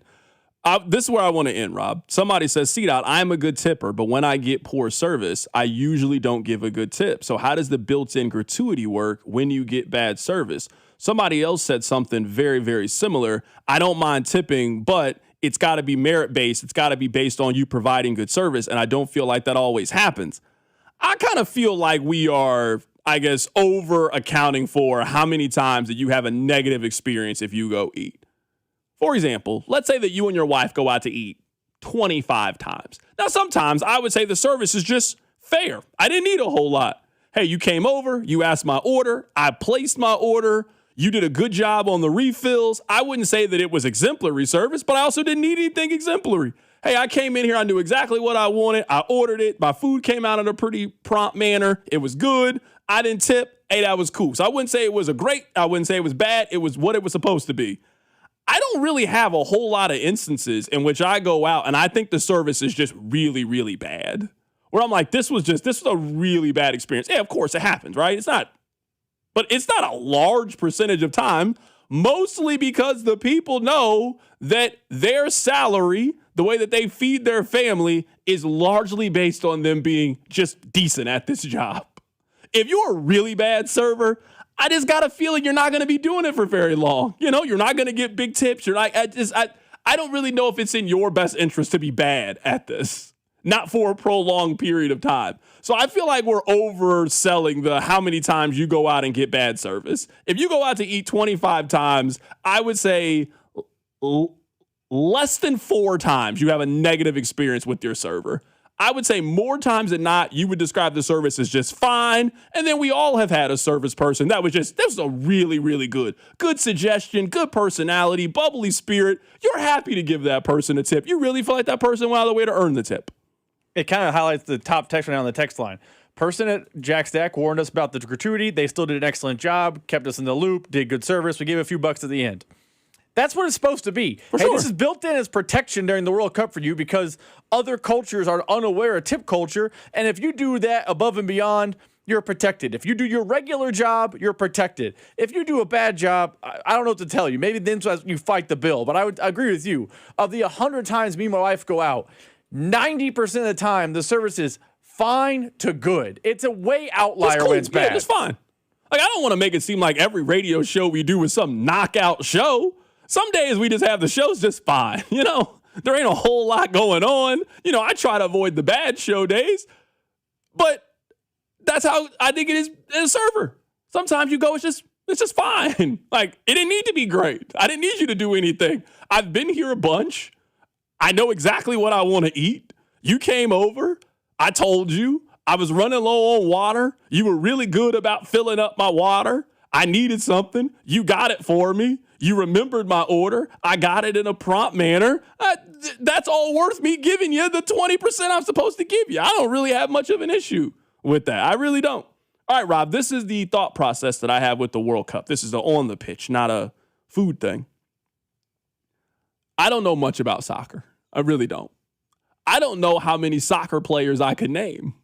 But all of the soccer players that I could name, they're all playing really well so far in this tournament, and they are the one having the big days and scoring goals. I do play a little bit of FIFA, and I have played my fair share of FIFA. The players on the teams that I would usually play with, I know who Messi is. I know what team he's on. I know what country he's on. I've heard of Ronaldo. You remember, I had never heard of that Holland guy. I'll never forget the first time that I watched him. It was one of those early morning EPL games. Funny enough, I was at brunch, and they had this soccer game on. I was like, all right, well, I guess I got to watch it. It's the only thing on. And I saw this guy, and he was amazing. And, Rob, you remember, I texted immediately. I said, who is that? I've never seen anything like this before. He's amazing. And then you and Scott Parks were laughing at me like, oh, yeah, he's one of the best soccer players in the world. I didn't know that. I had no clue who that guy was. But I saw him play, and he jumped out to me. Hey, look at this guy. Like, he's an incredible soccer player. All the soccer players that I could have named for you 10 days ago, 14 days ago, are all playing really, really well in this thing, which is normally pretty good. All of the countries that I could tell you are usually pretty good at soccer, those marquee brands, the same way in college football, the Alabamas, the Oregons, the Ohio State. Soccer's kind of the same way. You don't got to know much about soccer. You know Brazil's good at it. You know that England's good at it. You know that Portugal's good at it. You know Spain is good at it. All of those teams are pretty good, and they got good players on there that are scoring goals and doing pretty exciting stuff. So as we are about to phase out of the knockout round, and on Sunday we're going to start this single elimination tournament where, thank God, we get rid of these ties. I'm done with them. I don't want to see any more ties. You're telling me that I can sit down, watch a high-level sporting event in America. I'm seeing the crowd. They're into it. And there's going to be a conclusion at the end with the single elimination tournament. I'm sorry, that's something you can get me to sign up for. I often compare the World Cup to college sports. I think it's a better cross-sport comparison. This is like when after the round of 64, all the stars have been stars, and they're going through. I mean, how often in the tournament you go, ooh, keep an eye out for Kingston Flemings, and suddenly he's upset in the first round, or keep your eye out for Darren Peterson, he plays bad in the first round, or, what have you. This has been the elite teams are playing well because their elite players are playing well, and the way the bracket shakes out, you're going to start getting them playing against each other. If everything goes according to plan, and to date it has, you're going to get Harry Kane going to Mexico in the round of 16. Sign me up for that. That's exciting. You're going to see France take on Spain. You might not know much about soccer, but Mbappe and Yamal are playing. Sign me up. That is what I think. If you were to ask the executives over at Fox, hey, how do you want this thing to go? They'd want the USA to do well, check, and they'd want the star players to be star players to bring in the casual for this tournament. Check and check. Messi right now at 500 years old is leading the Golden Boot, and it doesn't feel like it's by much because Mbappe and Haaland are right behind him. It has been a star-studded affair. I am a big believer of this. I think for the most part, sports fans, I guess in this context, it would be Americans. If you tell us that the best are competing at it, we normally will watch it. Like, we watch people play poker on television. I don't really know how exciting that is. But if you were telling me that maybe the most popular card game in the world is probably poker or blackjack, one of the two, and you were telling me that these are the absolute best at it, oh yeah, I'll give it a chance. I'm not the biggest soccer fan in the world, but you don't got to be the biggest soccer fan in the world to appreciate what I saw Kylian Mbappe do yesterday. That goal was amazing, like an amazing goal. And you're telling me almost every time I turn it on, that guy's going to do something like that. He's going to score. He's going to do something amazing. The crowds are into it. Sign me up. There's another sport you guys love because the crowd is really into it. It's called college basketball. Nobody thinks the basketball's the best in college. You will know why you like it because of all the other stuff, all the pageantry around it. That's kind of like what the World Cup is. I don't know if I necessarily am into the soccer part of it. It's all the other stuff around it that has actually been kind of fun to watch. And if you're telling me, hey, this guy on England, Harry Kane, is good, and then I see him go score 2 goals, you can sell me on watching that for a couple of weeks. I mean, this isn't enough to get me to start following the EPL. I'm not going to start following UEFA. I don't even know what that is for the most part. But if you were telling me just for a month to lock in, and I know when I watch Argentina, Messi's going to do something amazing, or France, Kylian Mbappe, Rob showed me that Yamal guy. I had no clue who he was. Then the first time I watch him in Spain, he gets in and scores a goal. You can hold my attention for the next couple of weeks. To that point, though, I'm not saying everyone's this way, and you're not this way, and that's fine. Television ratings after World Cups do show that the UEFA Champions League and the EPL do have a boom in the United States. There is an interest of, oh, these guys are the best in the world. I've seen these guys be the best in the world. Where do I go from here to keep watching the best in the world? I don't think soccer will ever be football in this country, but World Cups like this on home soil will lead to more soccer watching because people do have an attraction to watching the best of the best play a sport. That's why we like boxing. We don't like boxing on Friday night ESPN2. We like it when it's Netflix and we know the names. The same way that after Jake Paul became a thing, you start noticing boxing was a little more in the zeitgeist. That's kind of how what happens to EPL and stuff after these type of events. I got to disagree with you just a little bit. And I feel like soccer people have been trying to peddle this for a very, very long time. I feel like this is kind of it with soccer and our love of it as Americans. Now, it has certainly grown over the years for sure. I think our love of international soccer has grown a lot. People do watch the English Premier League. People will continue to watch it. It is much of a thing. I don't really know if soccer is ever really going to grow more than being basically how we see the Olympics. It pops up once every 4 years. We watch it. We support it. And then when it's over, we go on with the rest of our lives.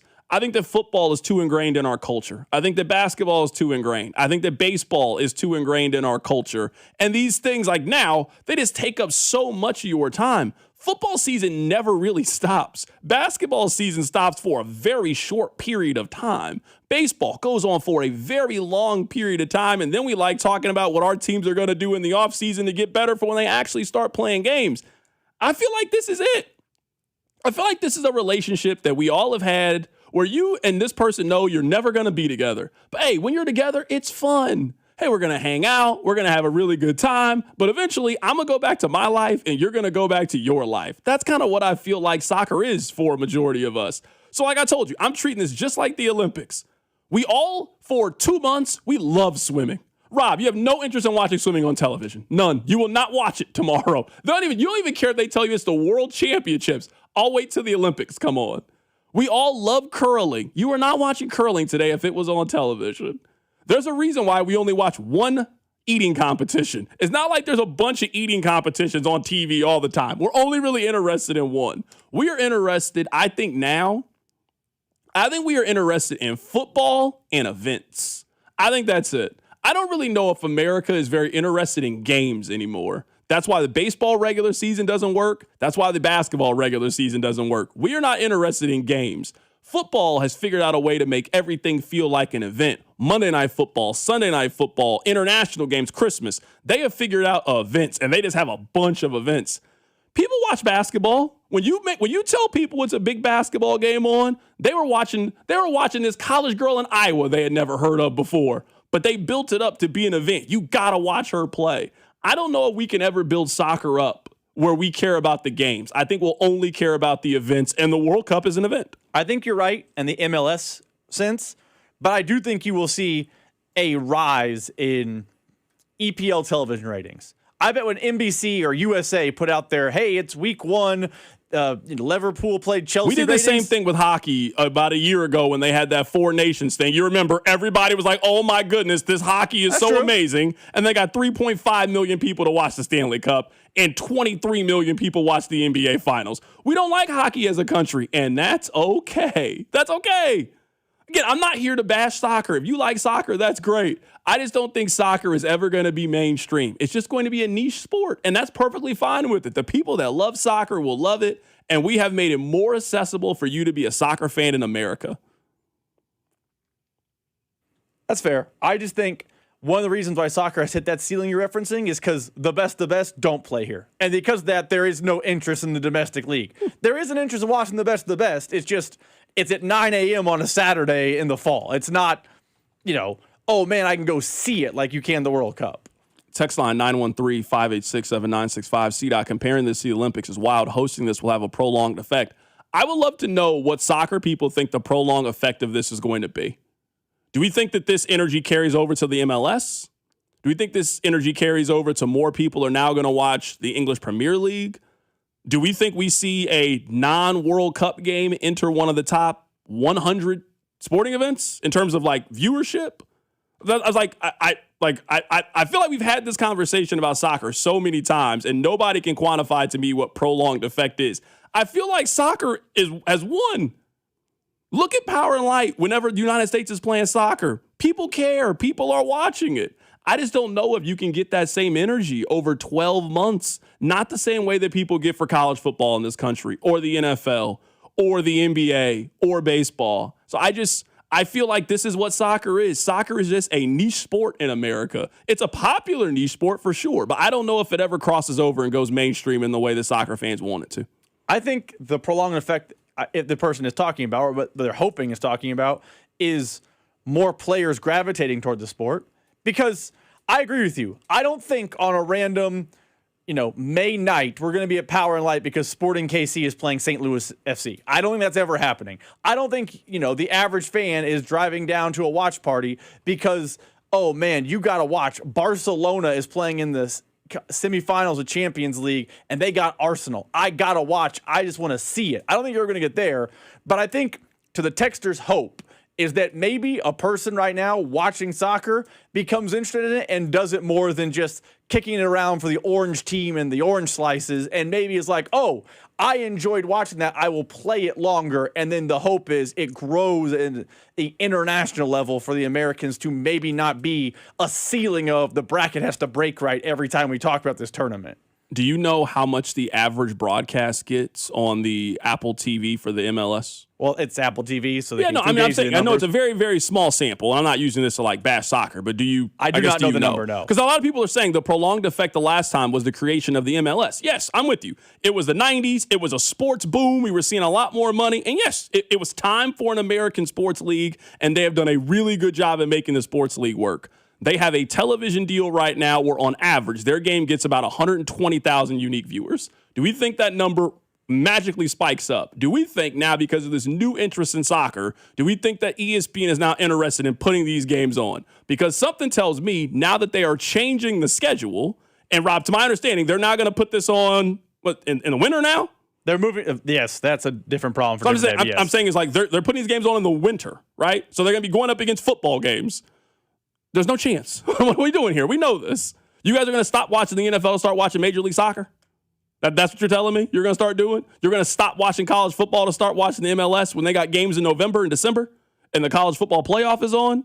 Or Ohio State's playing Michigan and you're going to start watching the soccer over that? Come on now. Like, I get it. We're all excited. It's fun. It's great. We all know how this is. Soccer is going to end on July 11th. Training camp will be here, and we all will move on to what we actually like and what we actually follow. And we will say, hey, that was fun. It was great. We had a great summer. It was fun. I got to go to a game. It was magical. It was amazing. Let me know the next time it comes around. Just like we do track, just like we do swimming, just like we do all these other sports. That's how we will treat this. To be fair, and I largely on the whole agree with you, I think the MLS is a bad metric, though, because MLS is not the most popular league in America. The English league is the most popular league in America, and the EPL is doing really good television numbers on NBC 100%, for USA. My point is, and that's still soccer. Right, it's just that's not only American. a television product, though, which is great. It's only a television product. It's not like you can go to it, and it's largely a streaming product. So again, for the people that are really, really into soccer, Peacock has created a system. Hey, if you love soccer, we're your home for it. Do we think the EPL gets to the point where they're putting it on Thursday at prime time in America? I don't think we get to that point. No, but I would say that last season, Manchester City played Arsenal on a Sunday at 11 o'clock in the morning. It was in May. It was basically for the title. It had 2.6 million American viewers. Like, there is an appetite for soccer. It's just the appetite's not for the MLS. That's the bigger problem America has. Great. I mean, but I'm so we're putting like 2.6 million like in the context of it. You know what I mean? Like, I mean, for a game that has 100%. no fan base locally is like, oh man, I love to see that. That's my team. 2.6 million is a very niche product. That's what true. some of these kids are getting for playing video games on ESPN2. Again, I'm not here to bash soccer. I just feel like we're all caught up in it, and no, this is going to be some. No, it is not going to be some windfall. A majority of us are moving on once the World Cup is over. You are moving on when this is over. We will not talk about this on July 17th, and it'll be what's up with Xavier Worthy, what's up with Rashee Rice. We all know how this goes. Keep it right here, it's The Drive. The Drive with Carrington Harrison on your home for Kansas City sports. 96.5, The Fan. On the biggest stage in the world, FanDuel is out here changing the game. Because sometimes your player gets subbed off, and that means your bet goes with them. Well, not anymore with FanDuel's Super Sub. If your player is subbed out, your bet stays in. That's right. If your player leaves the match, your bet continues on with the substitute. Your bet stays alive, keeping you in the action longer. So if you're still in it until the final whistle, Super Sub covers the entire game, including extra time. So visit FanDuel.com/local to get started now. Look for the yellow Super Sub icon on the game page and the My Bets page. If your player leaves the match due to substitution or an injury, your bet will automatically transfer to the substitute who replaces that player. So go to FanDuel.com/local. Let there be goals this summer on FanDuel. FanDuel Sportsbook is the official sportsbook of 96.5 The Fan. 21 and present in Missouri. Gambling problem? Call 1-800-GAMBLER. Gomer's voted Casey's #1 liquor store, family owned and operated since 1969. With excellent price, selection, and service, Gomer's has helped customers find the perfect libation for any occasion for over 50 years. When it's time to find the good stuff you're looking for, you find it at Gomer's.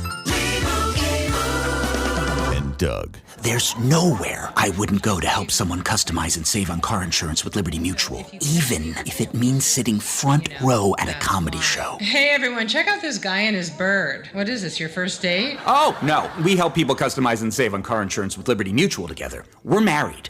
Me to a human, him to a bird. Yeah, the bird looks out of your league anyways. Get a quote at libertymutual.com or with your local agent. Liberty, liberty, liberty, liberty. Mia from the Winnings Desk. Every Missouri lottery ticket helps support Missouri public education. Over $8 billion and counting. I was going to list every school, but yeah, there's over 2,400 of them. See the full list at molottery.com/education. Play it forward and play responsibly.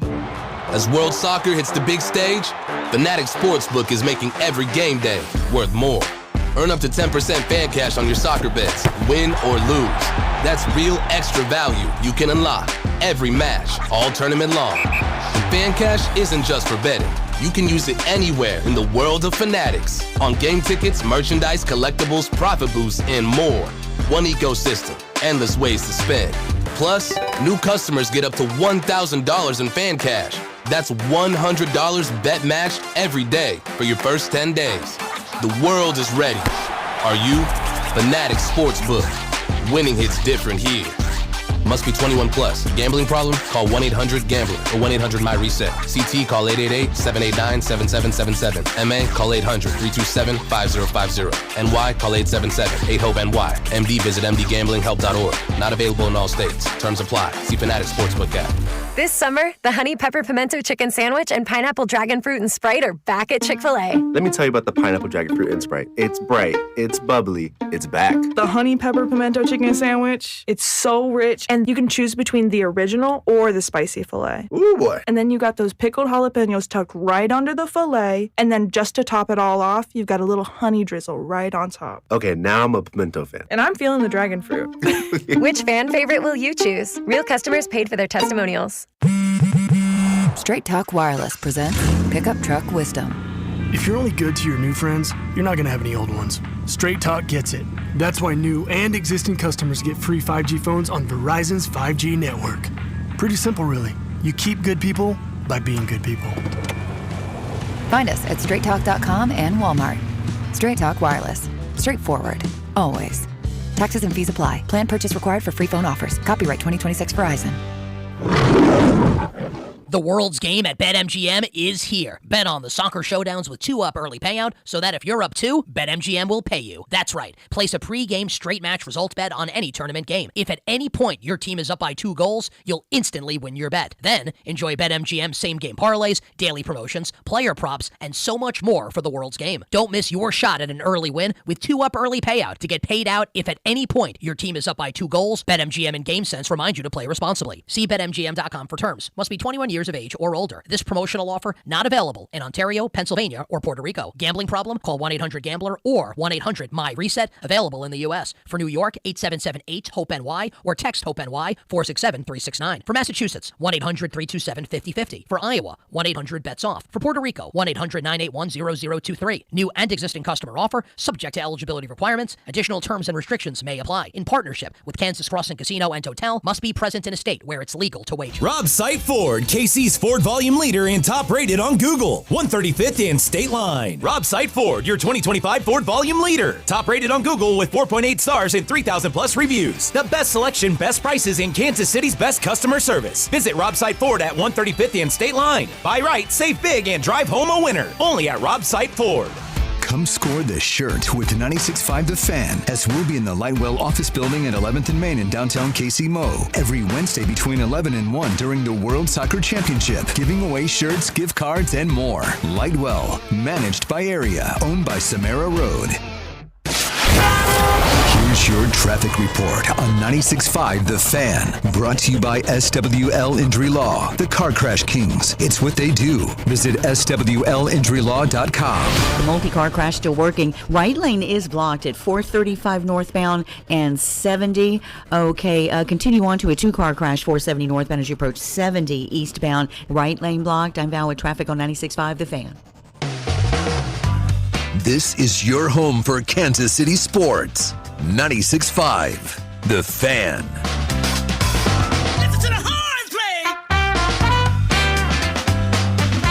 All right, text line 913-586-7965. Someone actually made a point earlier. It says, Carrington, you said something about season tickets, and you haven't mentioned it. I will do that next. Someone sent this in based on the conversation we were having.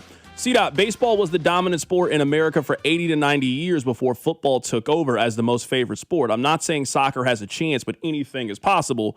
I kind of feel like we underestimate how popular baseball is. So if you go based off the average attendance of a baseball game is 29,459 fans.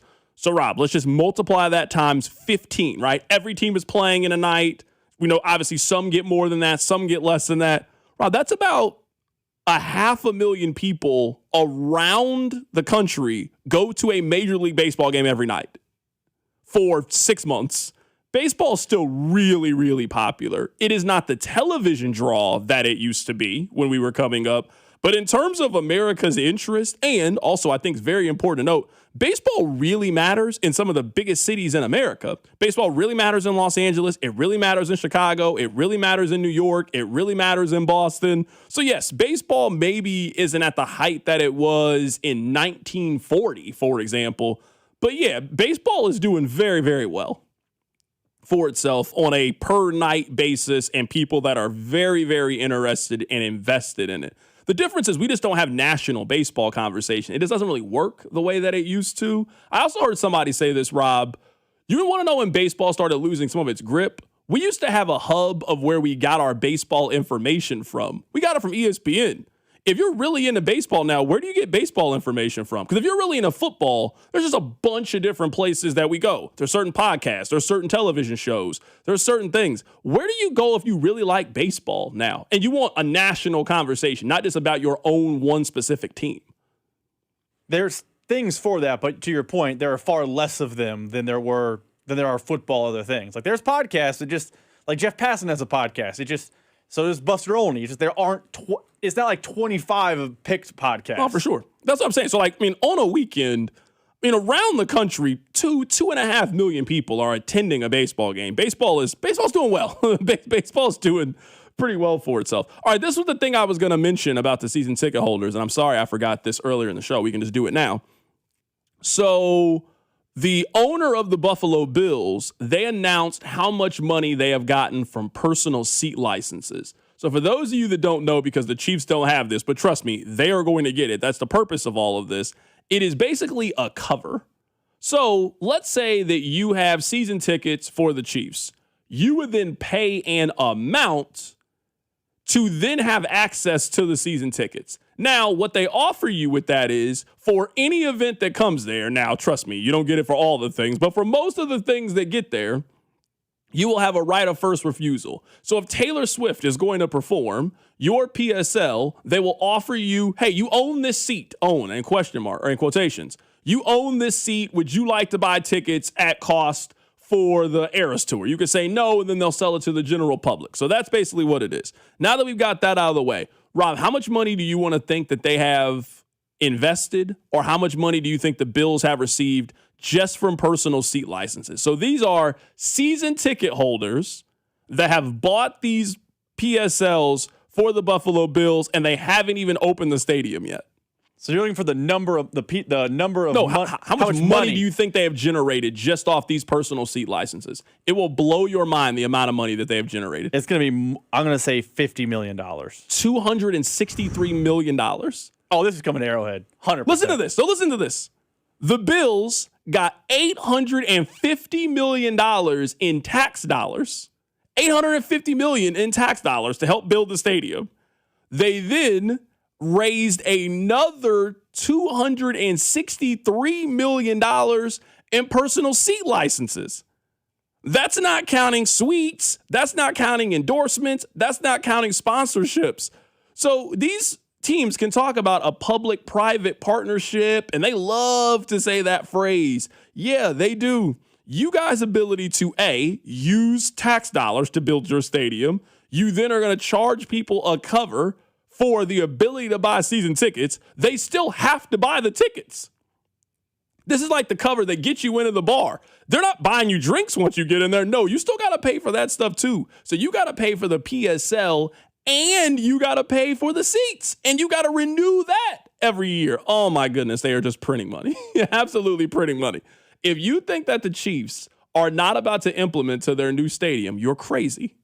They just saw Buffalo raise almost $300 million. And we still got another 3 months until the thing opens. We think they won't raise another dollar off PSLs, and they expire after 10 years. You got to re-up and buy more.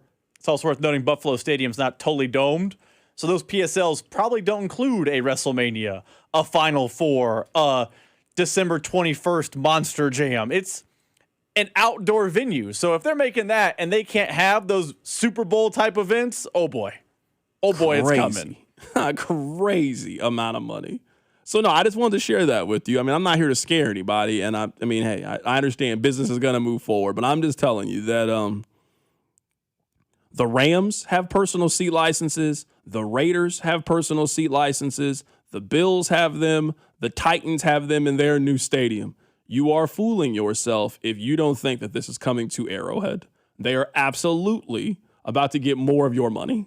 They got a bunch of your money with the Star Bonds that you're going to pay into, and they're about to get more of your money when it comes time to buy tickets for their new stadium. Absolutely, 100%. Do you remember when the Chiefs, this is in the heart of Stadium Saga, put out that questionnaire for their season ticket holders. Yeah, it was like they were just getting a gauge on how much they could charge you. Because like the feedback we got on the show when we discussed that survey was most fans didn't want PSLs, most fans wanted a renovated Arrowhead, and most fans didn't want to move to Kansas. I feel like the Chiefs are going to end up with PSLs in Kansas, and they're going to have a new stadium. It was like, I mean, we talked about on the show, hey, here are the questions, and fans like, no Dome, no Kansas, no PSLs. They're about to go 3 for 3 in Wyandotte County. Like, what was the point of that survey? It doesn't feel like they listened to it. Yeah, no. Someone on the text line says this PSL stuff is for suckers. It's for everybody. Like, even if you aren't a season ticket holder, if you buy tickets, you will be paying it in just a different way. Because if I'm the seller then of the ticket, I'm factoring that into the cost of what the resale market looks like. You're paying the money for it. Hey, I had to pay on this. Rob, let me look up really quickly how much the cheapest PSL is for the Rams. I understand it's a little bit different just because it's in Los Angeles, but it is not cheap by any means. And I imagine they're getting bigger stuff to come through there than Kansas City would For get. sure. So I guess to give you an example, right here, you can finance it for 10 years at 5% interest. So basically for every $1,000 that you spend for a season ticket at the Rams, you have to add $130 on to the cost every single year, and you owe that over 10 years. And then it expires after 10 years, then you got to buy it again to re-back up. So if you were a season ticket holder, you will probably have to buy a PSL at least twice in the new stadium, maybe 3 times before we have a conversation. Like, at some point, they're going to want more money. 20, 30 years, hey, we got to add something. We got to renovate something. We got to do something. So, yeah, it is about to get a lot more expensive to go to a Chiefs game once they move into the new stadium. All right, coming up at the top of the hour, we are off early today at 4:30 because of the Royals. Our week is kind of weird. We're off at 4:30 for these first couple of days. Then they got a day game on Thursday. There's a World Cup game on Thursday. We got a little bit of a weird schedule. We'll get to the hits next. Keep it right here. It's The Drive. The Drive with Carrington Harrison on your home for Chiefs football. 96.5 The Fan. Here's your traffic report on 96.5 The Fan. Brought to you by SWL Injury Law, the Car Crash Kings. It's what they do. Visit SWLinjurylaw.com. The multi-car crash still working. Right lane is blocked at 435 northbound and 70. Okay, continue on to a 2-car crash, 470 northbound as you approach 70 eastbound. Right lane blocked. I'm Val with traffic on 96.5 The Fan.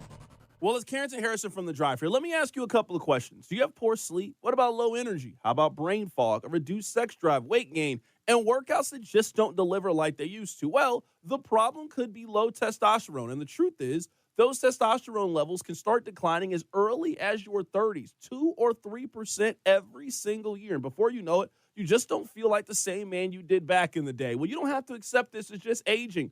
Heartland Men's Health specializes in customized testosterone therapy and targeted body composition plans. You might think you have low T. Well, pick up the phone and call this number, 844-447-6600, or check out the website and take this simple 10-question quiz. Visit heartlandmenshealth.com. Your initial visit is just $100, includes a medical consultation, a PSA test, and lab results in about 30 minutes, and your treatment can start that day.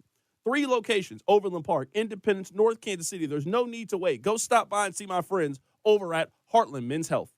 Featured therapies are compounded and have not been evaluated nor approved by the FDA. Provider prescription required. See website for details. Whoa, okay. This one says you get a free phone if you switch. Hey, this one also says you get a free phone if you switch. Yeah, they all do, hon. Huh. The T-Mobile one says their customers had the lowest wireless bills versus the other big guys over the past 5 years. And their latest experience plans have Netflix included, plus a year of Dash Pass by DoorDash. Hang on, let me see that. Oh, yeah, we're switching. That's what I'm talking about. Do we clap now, or...? At T-Mobile, get savings that keep stacking up. That's value you can feel every day. And right now, bring your phone to T-Mobile and we'll give you $400 when you switch.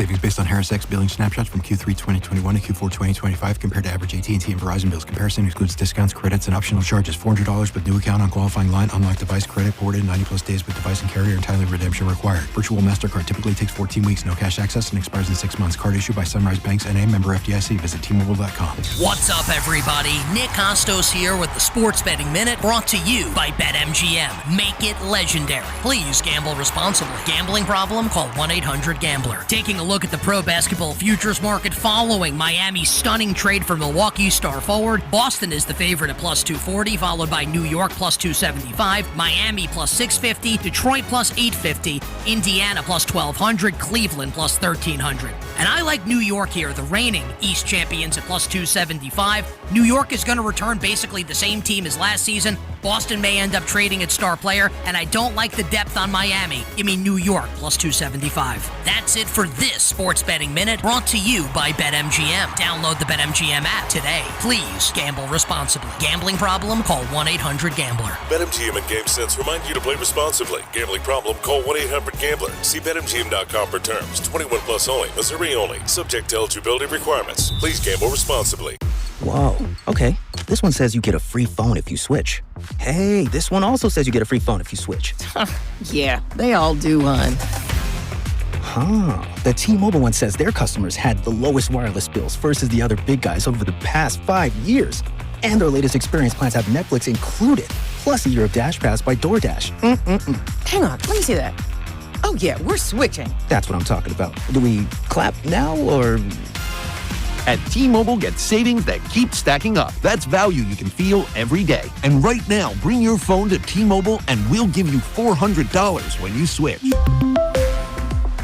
Savings based on Harris X billing snapshots from Q3 2021 to Q4 2025 compared to average AT&T and Verizon bills. Comparison excludes discounts, credits, and optional charges. $400 with new account on qualifying line. Unlock device credit ported 90-plus days with device and carrier. Entirely redemption required. Virtual MasterCard typically takes 14 weeks. No cash access and expires in 6 months. Card issued by Sunrise Banks N.A. member FDIC. Visit T-Mobile.com. Liberty Mutual customizes your car and home insurance. And now we're customizing this rush hour ad to keep you calm, which could help your driving. And science says therapy is great for a healthy mindset. So enjoy this 14-second session on us. I think you've done everything right and absolutely nothing wrong. In fact, anything that hasn't gone your way could probably be blamed on your father not being emotionally available because his father wasn't emotionally available, and so on. And now that you're calm and healing, you're probably driving better too. Liberty, liberty, liberty, liberty.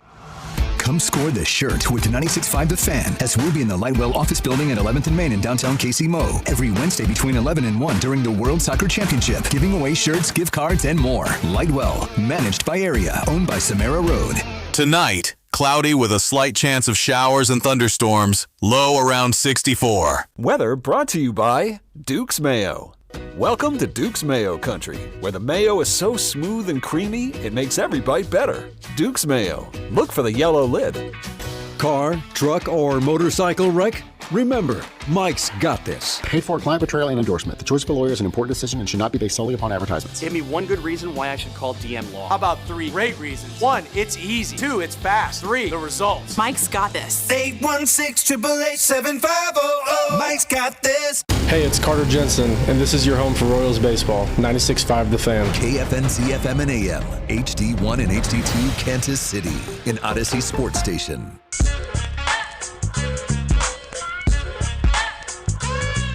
It feels weird to not tell you congratulations on getting through your 9 to 5, but we're off today at 4:30. The Royals, the Royals have really cut into our time this week. And I know you guys might think, oh, you like it, you get off early. I'd rather do the show. But I don't control the baseball schedule. I just have to follow the rules. I am here. Rob is here. Rob, have you noticed? Text line, a lot nicer to you today than yesterday. The text line, they were very mean to you yesterday. It's like you changed your name to Wyndham Clark, but you're back. The text line, they have not said one mean thing to you today or me. The text line is in a really good mood. I don't know how you couldn't be in a good mood. It's beautiful outside. It's a Taco Tuesday. Maybe you're planning on getting your bay, getting yourself a little taco, little margarita. Rob, I know it's your anniversary. Congratulations to you. Everybody's in a good mood today. I like it when everybody's in a good mood. It is a more upbeat day. I also noticed that, speaking of the America thing I said yesterday, Nick Wright this morning on First Things I First. thought he was coming on the show. When you said it, I was like, oh, he coming on the show? Oh, come on now, that's not my job. If Nick's coming on the show, that's you. That's Okay, you. good point. No, normally I'm the one in charge of that. You're right. Nick and Danny are you. That one runs through that office. But I saw he on First Things First said, hey, the USA making the quarterfinal will be a success. Let's see what happens from there. But I don't think they're winning. Here you go. You still mad about it. I don't think they're winning, but they're going to have a great tournament. And I was like, that take looks familiar. No, he probably said it with more love than you said it. That's the problem. He said it with more love.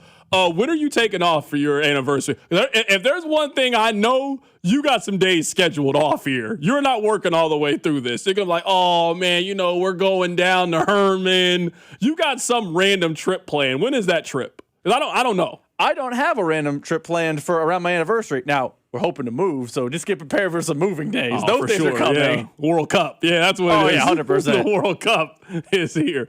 You know what, Rod? You know my saying. As long as you can do whatever you want until football starts back up.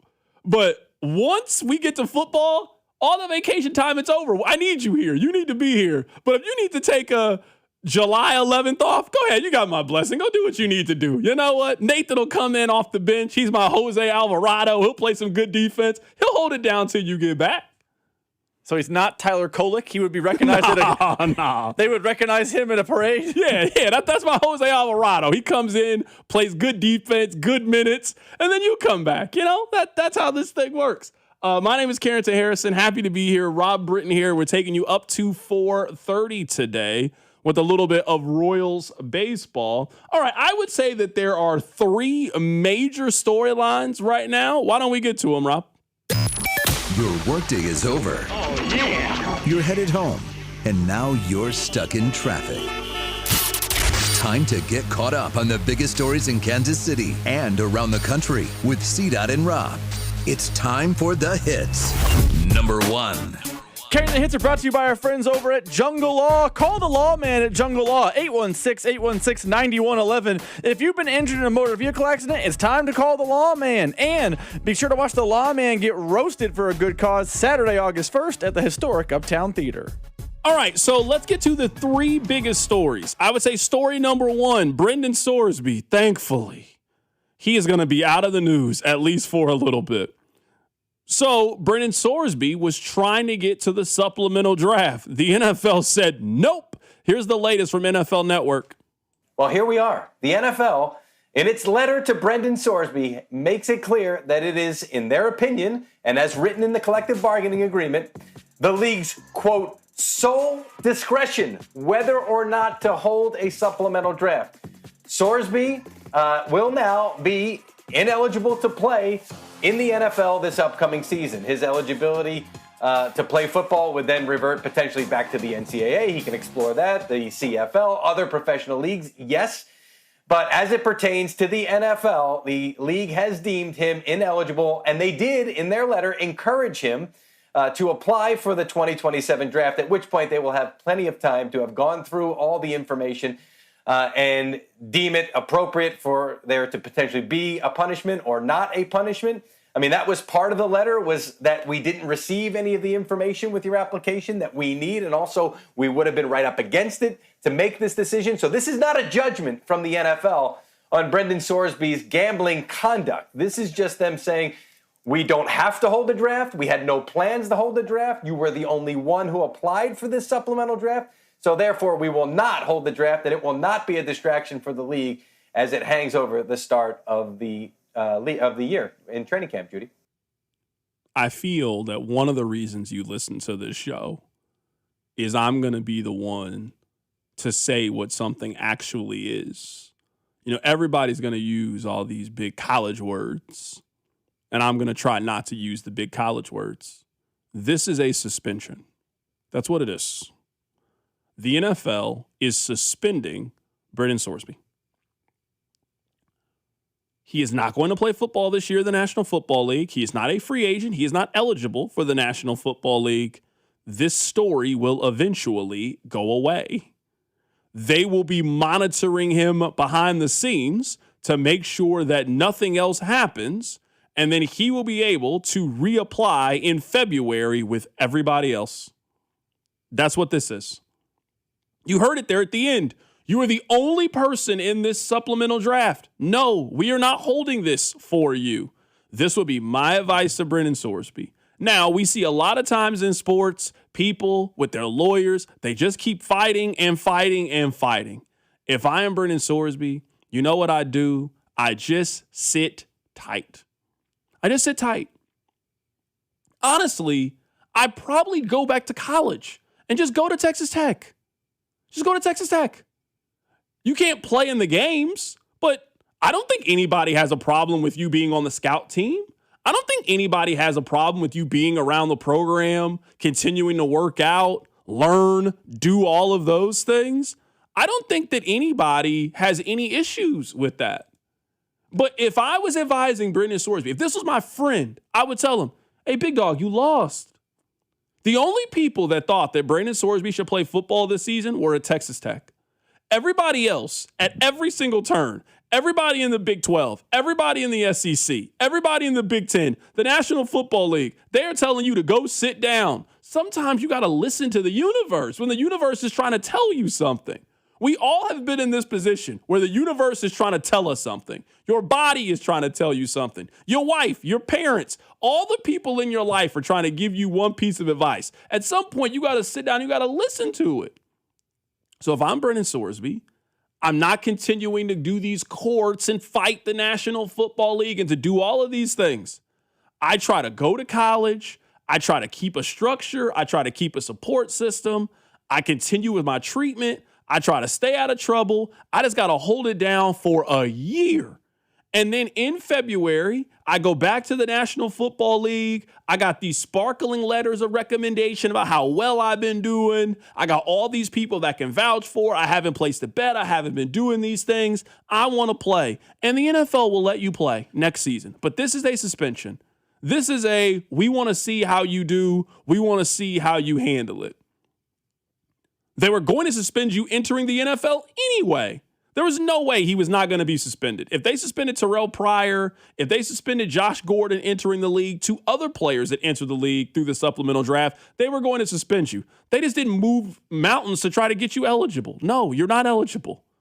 You cannot circumvent the college rules, and it's in the NFL to keep the college system working. It's a great minor league system that they don't have to pay for, that does incredible advertising for you. They got one of the greatest systems ever. They have a complete developmental system that they don't pay for. They don't sponsor in any way, that you come ready-made into our league and people already know who you are. It's magical.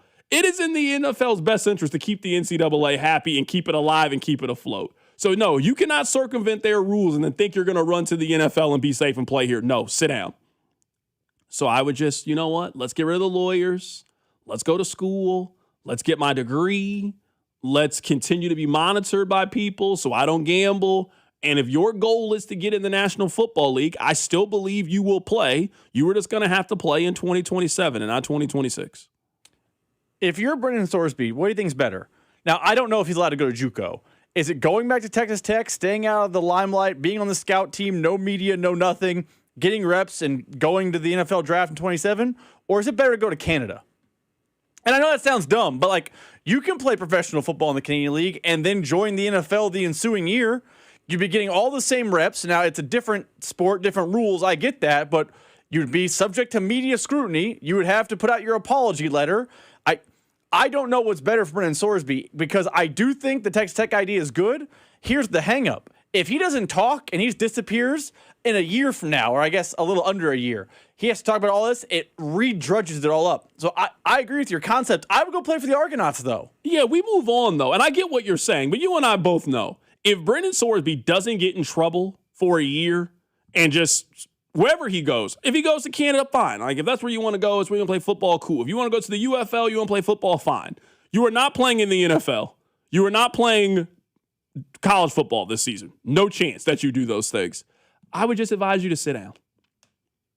Sit down, stay out of trouble, hold it down for 9 months. Basically, as weird as it may sound, he is in the same position that Rice is in, Rashee Rice. They're in the same position. Hey, if you can just stay out of trouble from now until next March, there's a pot of gold at the end of the rainbow.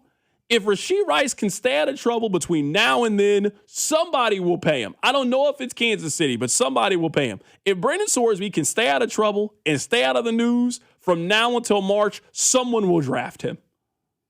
He will be on somebody's team, and you'll get a chance to show that you were an NFL quarterback. You just got to be still for a while. That's the message in all of this.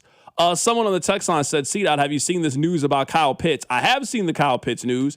If you missed it, Kyle Pitts just got a new contract. He has signed a contract for 3 years and $45 million. So congratulations, or excuse me, $54 million. I have my numbers backwards. 3 years, $54 million. So the Falcons, they gave Drake London 4 for $141, and they just gave Kyle Pitts 3 for $54. They also still have to deal with Bijan Robinson's contract. So they have spent a lot of money on tight end, a lot of money at wide receiver, about to spend a lot of money at running back. And who's their quarterback? Michael Penix. Good luck. Tua. Oh, yeah, they got him too. Good luck. I'm sure that's going to work out. They're just stockpiling soft-throwing lefties. I'm sure...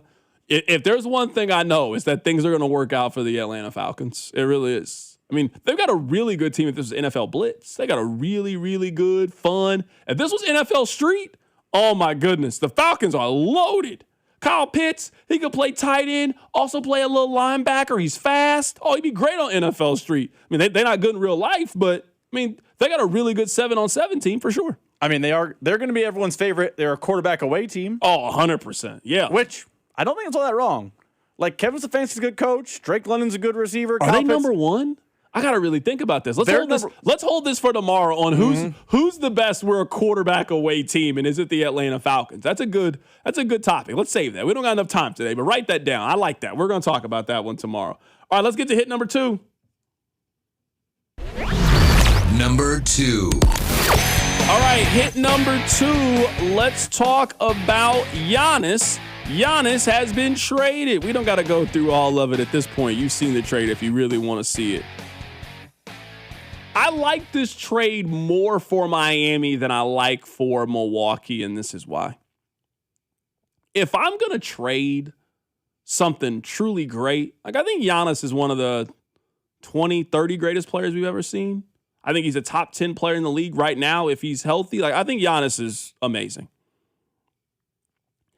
If I'm making that trade, I need something pretty special in return. They got Tyler Hero. That's who they got. Tyler Hero and some draft picks. And this isn't like NFL draft picks. Like they got the 13th overall pick this year. And then they got some first round picks 6 and 8 years from now. That's what you got for Giannis? Like if I'm trading a true superstar player in the NBA, I need either a rising star or I need a guy who's still in his prime. Like, Rob, if I told you 2 years ago Giannis was going to be traded, what's the best player you get in return? You'd probably name a really, really good player. They got Tyler Hero in return? Okay, well, good luck. We'll see how that works for the Milwaukee Bucks. I feel like they overvalued flexibility more than anything. When, like, I don't know. If I'm making a trade like that, I want something I can touch. I want something I can feel. I would have traded him to Boston for Jaylen Brown. You give me one of the 10 best players in the league who's still in his 20s, and then I'll figure out how we can build around him and potentially make this thing work. The Bucks have just signed up for being bad for the next 4 to 5 seasons. I agree with you, but let me ask you this. Are they trying to take the Thunder approach? Because the way the Thunder became the Thunder, for sure, they did trade. They did get SGA in a trade. They did not draft him. That was an acquired player. And they got Paul George. But I would say though, but I guess though, like the Thunder did a little bit of both ways. But they also keep having picks. They also didn't get Shea in return. I mean, Shea was second year in the league, was a one and done. Like I don't think anybody thought he could turn into maybe the best player in the league, but you certainly thought that Shea could turn into something. You and I have seen a lot of Tyler Hero. Is he any better than what he is right now? He's a good role player. He's not a star player for your team. That's what I'm saying. If you were going to trade Giannis, then you got to give me Dylan Harper. You know what I mean? You got to give me a guy who, hey, I see what the future could potentially be for him. Like we were talking about getting Chet Holmgren. A month ago, we were talking about the Thunder should trade Chet Holmgren for Giannis. You got Tyler Hero and draft picks? No, thanks. No, I agree. I'm just saying, I feel like, how it's a, copycat league, all leagues, copycat leagues. The Thunder have become good because they just stockpiled a bunch of picks and started making good picks with those. But even in that world, Milwaukee doesn't have, it's not a good pick until 2026. Or not 2026, excuse me, it's like 2036. Yeah, I don't understand why they did it. I actually think Boston's the biggest loser of the whole thing because they have to keep disgruntled Jaylen Brown and they don't get Giannis. That's the biggest loser in the group. Yeah, I don't know. I just, if I was a Milwaukee fan, I'd love to listen to their sports talk today. This would not be an exciting day for me. I would not be like, man, look at what we got. You're not blown away by what they got in return for Giannis. You're not thinking we fleeced them by any means. You don't think that. I'm betting, and I don't know, if we called a Milwaukee sports host today, they're just psyched to not talk about Josh Jacobs. He's happy that it's over. Yeah. These actually be the best kind of days. At least there's stuff to talk about. I'm happy when it's finally, we got real news instead of speculation. That's my favorite part. Mm-hmm. And I imagine whoever Carrington Harrison is of Milwaukee is just... You think they got a me? I don't think they got a me. Whoever Bob Fesco Milwaukee is. They might have a Bob. Yeah. I don't know if they got a Carrington. That person doesn't want to talk about Josh Jacobs' law troubles ever again. They definitely got an Alex. They definitely got an Alex. They for sure got an Alex. Everybody. Topeka got an Alex. Tulsa got an Alex. Don't insult me thinking Milwaukee's got a Carrington. Don't do that. Rob, I actually want to end the show with this. Why do we as Americans do this? Now, I know somebody on the text line is probably going to, I don't know Dave Portnoy's soccer background. Maybe Dave is a big soccer fan. I just don't know it. So I apologize on the front end. I don't know.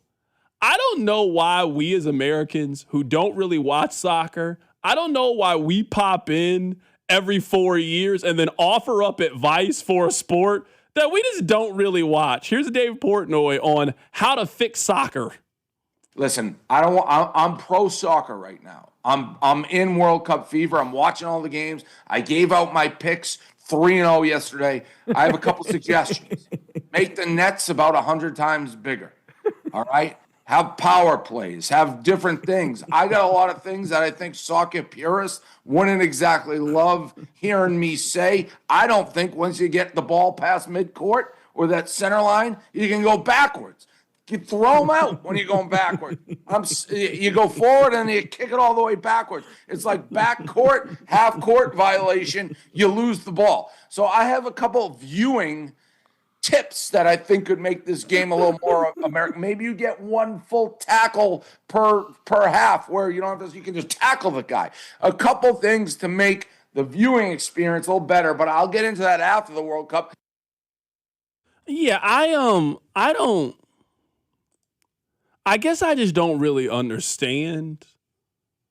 We would be mad if people did this to sports that we watch. If you don't watch football and then you just started watching football and then you started having all these ideas on how to fix football, the rest of us would just tell you to shut up.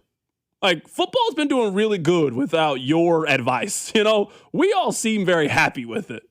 I don't know why we do this with soccer.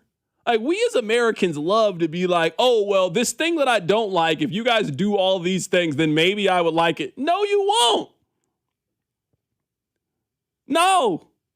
Whatever they're doing, it seems to work for everybody else, just doesn't work for us. And that's okay. I guess I've come to grips with a long time ago that I don't like soccer. I don't consider myself anti-soccer. I do not consider myself to be that. But soccer is not part of my life. It will not be part of my life after this World Cup is over. This is a wham, bam, thank you, ma'am. Hey, I appreciate you guys being here. It was fun. Hey, I'm going back home. You're going back home. I got to work tomorrow. This was fun. I'm cool with that being our soccer relationship. I don't need this to be any more than what it is. I don't know why everybody just can't be cool with that if that's how soccer is. I feel like we always want to make soccer more. We think there's more. We don't need any more sports in this country. I'm cool with the ones that we got. I love basketball. I love baseball. I love football. I'm happy with those sports. Those are great. There's not really anything soccer could do to get me to like it more or start watching it more. I'm okay. Y'all got it. You can have it. That's cool. I'll be over here watching college football. I'll be over here watching Monday Night Football. Whatever y'all got going on, that's what y'all got going on. Someone said that I missed something. The morning show was dogging on Alex, too. No, I love Alex. Just a little friendly show banter. Alex is my guy. All right, we're off today. We'll be back tomorrow. Take care of yourself. It's The Drive.